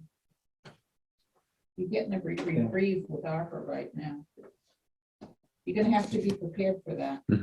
We As definitely, we've stated. we, yeah. You know, the challenge that I see that you have is that you need to be able to look 4 years ahead, 5 years ahead, truly do some forecasting so that it doesn't catch you. You anticipate it and you know what you're going to need going forward. Everything is cumulative. And if you don't do that, you're going to be right back in the same situation that you are now. It needs to be a 5-year plan that's a rolling 5-year plan. I'd like to have I would like to have a master plan too. Yeah. And we've been waiting for 5 years for that. But short of that, it's what's our financial plan? What's our financial plan? Because otherwise, people like me are going to say, well, what's your priority? Right. And that's part of what And we're why going to do be you do working on next year. So, I mean, that's like crucial okay, to do this year. thank you. all right, so moving on to the next. So are we done with the warrant? Those were the three Those were the articles that three I that- was worried about. do you want That I wanted to do you wanna discuss. Plan to move stabilization first, and then free cash. I don't know. I think I'd stick them. I don't know. What do you guys think? I thought it was a good idea. I did too. Okay, I then did too. switch them. You You get know? that second thought. If is the town gonna be thinking we're taking two folks and one doesn't work and do the other? Yeah, and when it gets put on the second one, are we better to get in the But we had the same, there was something last year at town meeting where, there was that, this is our savings account and, and this is, so. We're taking 3 folks out. We have to. We have to- That- Right. That failed, okay, we're moving on. Everything on the switch goes around, it's gonna be up to town meeting this year. Yes. So they might say, no. And that's fine. Not a problem. Okay, so anything else on the annual town meeting warrant or anything else to plan for? I've been working on motions over the weekend. Thank you. We'll have copies sent to. Make sure you get Yeah. Teresa's name on it, so she's, I'm her speak. Can't claim We the have new to girl change our after header. today. Okay, Are you okay with me assigning you the ones that haven't been Yeah. signed to? I'm fine.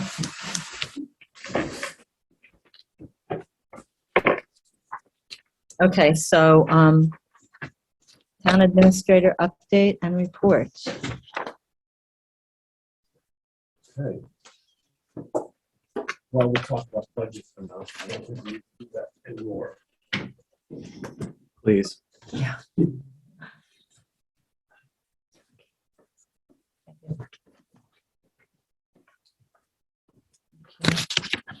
Let's talk about the Greenville Bridge Road Project. This is one that's been planned for a while. Town had a grant for it. Through the efforts of Jimmy Smith, Highway Superintendent, he was able to get that grant extended for a year. Good. So we don't need to rush out to get it done. I think it was going to be by September this year. That's $500,000 that will go towards that grant. Okay. He also has worked with Green International Affiliates that drew up the plans initially, that they have agreed to modify the plans, make the plans bid ready, and to help manage the bid process. And they would do that for $14,550. Those funds would come out of the balance of a warrant article that set aside engineering for that project. They also proposed to be the on-site engineering manager.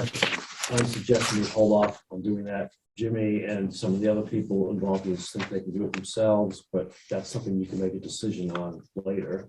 Okay. If it pleases the board, I would ask either for you to vote and sign this agreement with Green International Affiliates, or vote to have me sign it. So it's basically, as I said, for $14,550, and this would get the process rolling. Is there a motion?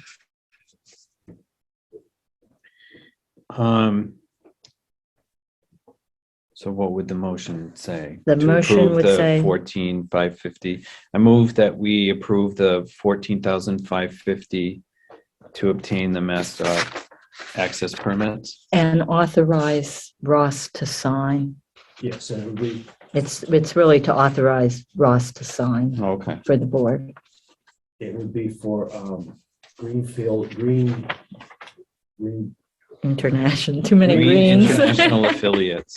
and their work will cover preparing the bid documents, obtaining the MassDOT access permits, and coordinating with some of the New Hampshire dot, and also bid assistance.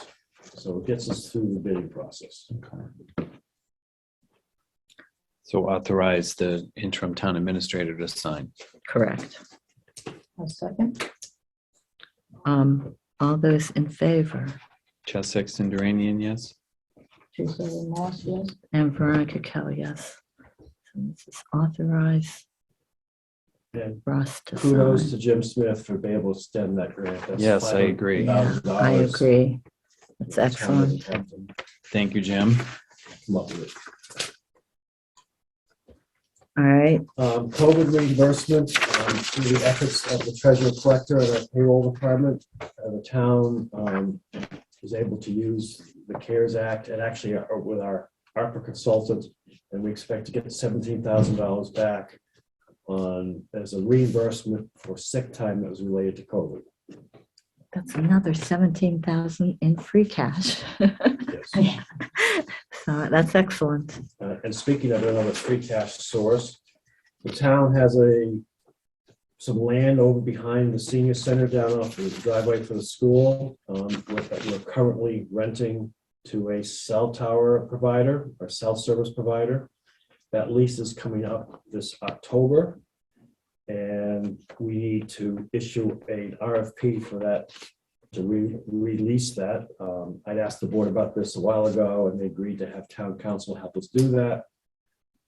Town council has been great, helping us prepare that lease. I was able to clean it up this week, and it was issued today. It will be published in the Central Register on May 4th. But in the past, that's generated $40,000 of revenue towards the town. I upped the selection criteria a little bit by saying that it would be highly advantageous. I think if we got 50,000, advantageous if we got 40,000, and moderately advantageous if we got 35,000. He suggested a 20-year lease. I made it a 10-year lease with options for 2 5-year extensions. So I think that covers that. And to help get a few little things down, I've hired Harrison Mayotte, who's currently our webmaster, to serve as an intern working for me and the select board. This will be through June 1st. I figure when I leave, when the new town administrator arrives, you can decide whether or not you want continuous services, paying him at minimal wages. But he can do some research, and one of the first projects will be to help look into this gazebo project and go through deeds and previous town meetings to determine who actually controls the land or the gazebo. And I'm hearing there's been a disagreement between a couple of groups. I'm hoping when you discuss this on the 11th, we'll have some facts that you could say one group or the other is in charge, and they can then be given direction on its repair. So this is pay above and beyond what he's making as webmaster? Yes. And how many hours?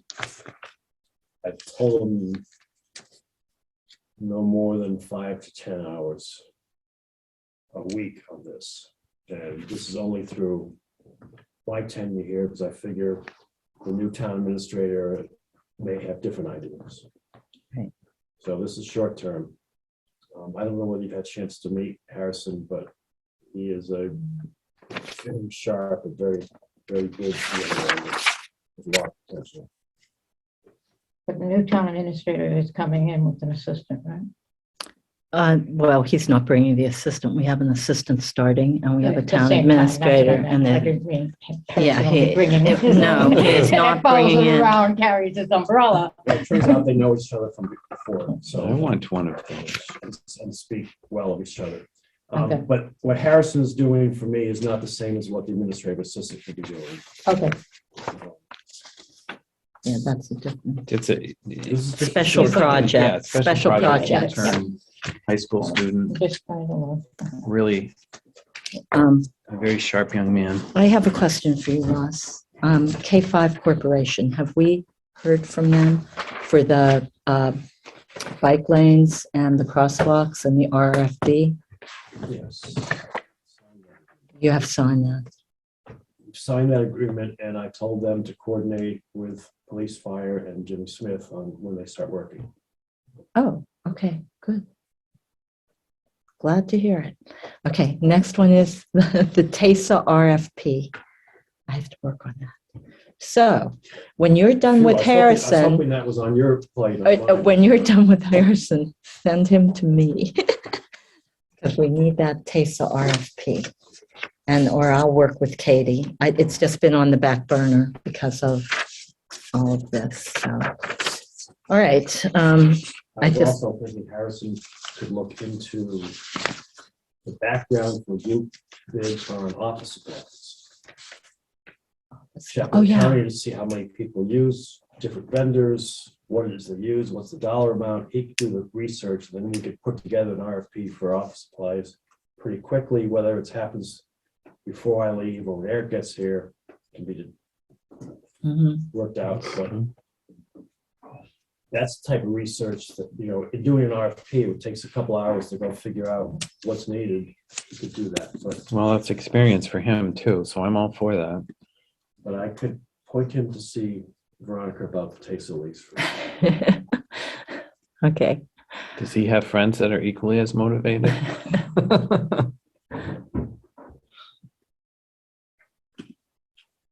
All right.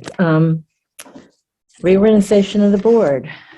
So we need to vote chair, vice chair, and clerk. And then we need to look at liaison assignments Liaison to it. to elected boards, appointed boards, and public safety. Okay.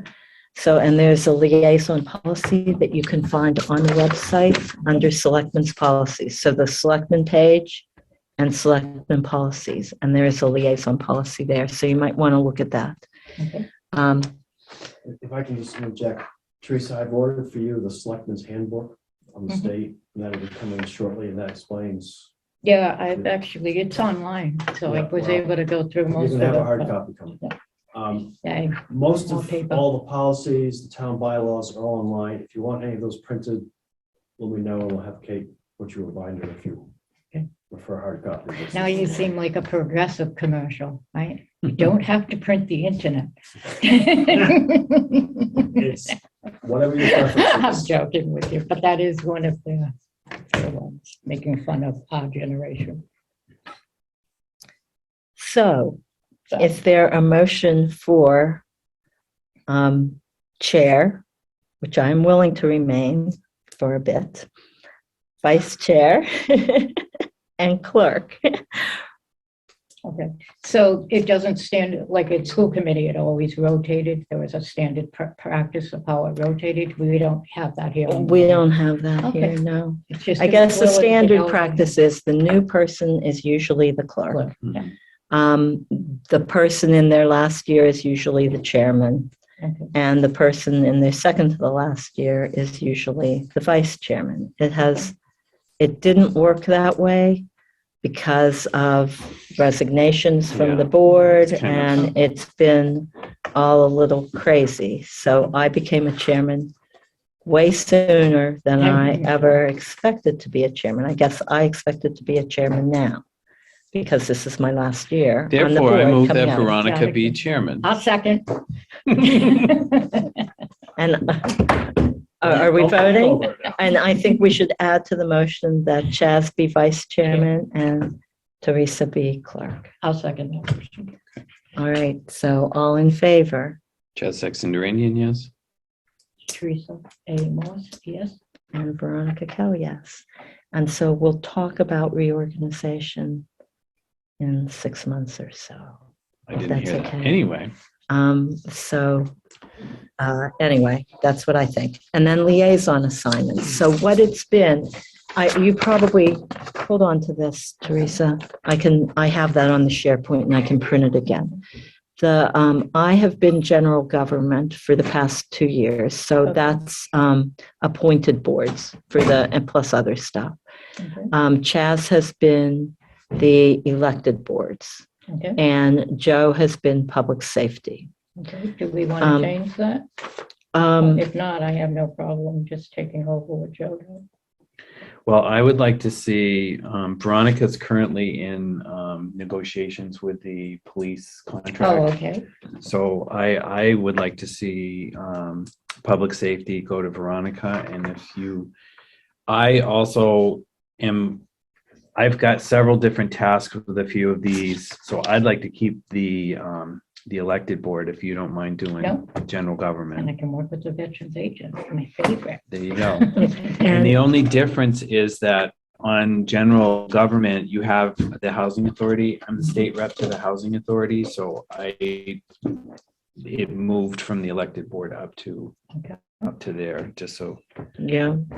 And I've been working pretty closely with energy. We have hopes, I have a folder for Eric, our new TA, when he comes, for municipal aggregation. Okay. And they're also working on setting up a committee for an energy master plan to look at how we can, do we need solar panels on buildings or whatever else? An energy master plan for the town for planning. So I was also going to look at with you guys dates for meetings for the summer. Maybe we can do that on Tuesday instead of now. So look at that, because I would like to, there's 3 Tuesdays in May. So I'm thinking the 3rd, we have a meeting on the 11th, we have a meeting on the 17th. Do we want to do one on the 31st? Or do we want to wait until the next week and just do the 1st of June? Which might give our TA enough time, because I would like to meet around goals for the next year. Yes, that's important. And I would like that to be in a meeting with the new TA. Okay. So, Okay, that sounds like a good plan. so maybe early June to give him a little bit of time to come in and meet everybody and work with Ross to know all the And what things work that- Veronica has been done with the master plan committee? The master plan committee turned in the master plan to the planning board, and the planning board is currently reviewing it. They're the ones who vote on that. We don't have any. Okay, but it sits with the planning board. It sits with the planning board. Right. See, and that's And that's under you. right. So that Okay. it's Okay. in what I've been doing is, if I've had another board come in and ask me any questions, if it's a general question, I'll answer it if I can, but I always refer it back to whoever their liaison is. Okay. But And you'll stay close with North Middlesex? I'm hoping. I'm hoping. They have to send us the information. I had also asked for when I I was on the learned. other side of that fence, so I know. I was for 9 years, I was on school committee, so. I'm I know okay how with to play ambivalence. through it. Okay, I can understand either way, but I just need communication one way Yeah. or the other. That's the important part. So read the policy, Terry. Yeah. But what you want to do is send out to all of these and say you are the liaison. And I might send one out saying I'm moving from general government to public safety. And so they'll be hearing from you. So we might want to do something like that. Sorry, I didn't mean to take it. It's okay. And I got the email. Is there any specific byline that we're supposed to use? I just put Teresa Moss, Board of Selectmen. Now, should I add clerk? Yeah, sure. Okay. Yeah, Things like- absolutely. But there's not a I did. standard we do. Well, And is I've there a added phone clerk number on we there. should put on there? I use my email only. I don't do a phone number. And I'll have to update I the wanted to make a webpage. suggestion about that and just put the selectmen on the webpage instead of our individual. What do you mean?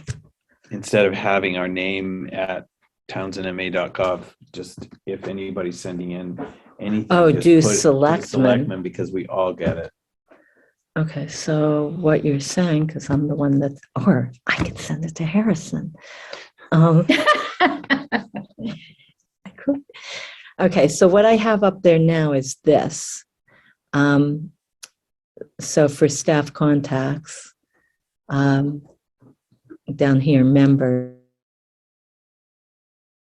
put selectmen at townsendma.gov. Right, and that email should automatically go to all 3 of us. It will. So then I need to caution you to be very careful, like, don't reply all. Oh, right. Because then it becomes an open meeting issue. If it comes to you individually, you can reply to whoever sent it to you, but. Well, if Yeah. we do that, then I just wanted it to be consistent. So what I think I'm going to do is have Harrison add a line that says, for all selectmen, selectmen@townsendma.gov. And then for each of us, our individual. Yeah. I'm okay with Because that. otherwise people won't know what our individual Well, I think addresses there's are. times when they want to talk to one of you, not all three of you. Mhm. And there are times when they should talk to all three of you, but But if we reply all, you're right, then Okay, you have to post those and say that they were and blah, blah, blah. okay, And that's not gonna work. Okay.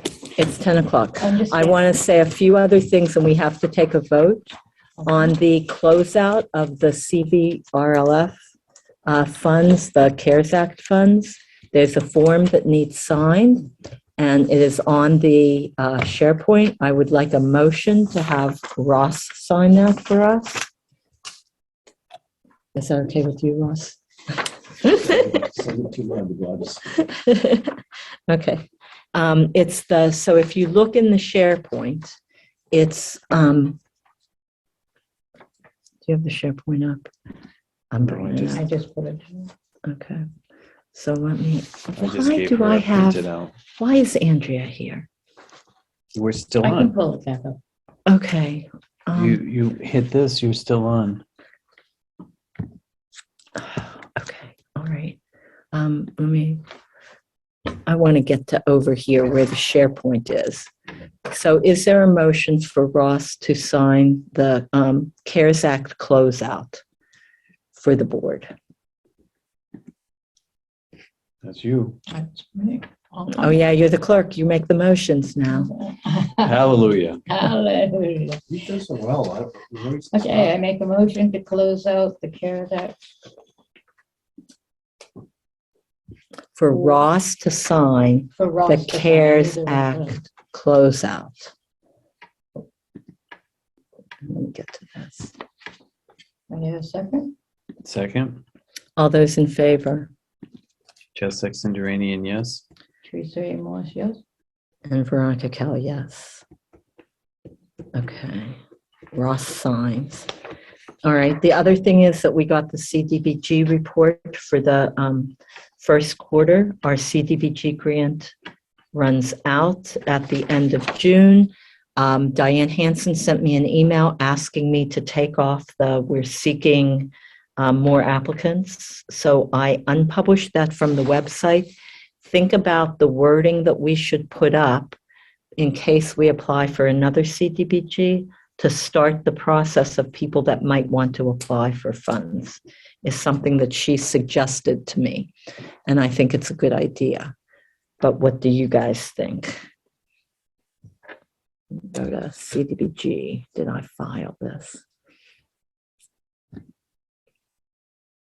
not really sure what you're asking here. Am I going to sign another document? No, you do not need to sign another document. I just want to know what to say to Diane. Let me go back up here. Search Diane Hansen. Can she have a recommendation, sir? Let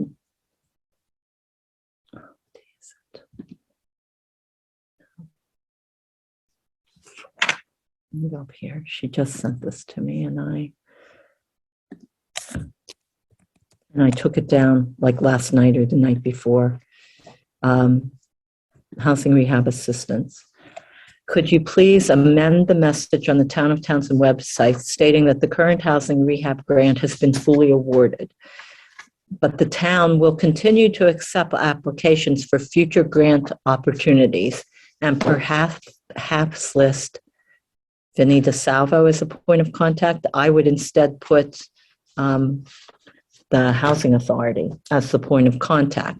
So what I did is I unpublished what we had up there, and I didn't want to make the adjustment until I had gotten you guys to say yes, no. What do you think I should do? We don't have to make this decision now, but think about it, and I'll put I it. think we should do that. that. Yeah, but I agree. It needs to go to the Housing Authority Administrator, Jody. Okay, so I will republish with Jody DeShane. Will you let Jody know that? Yes, I can let her know. Okay. All right. Is there a motion to I don't have anything else, I don't think. Should I have anything else, Ross? The signed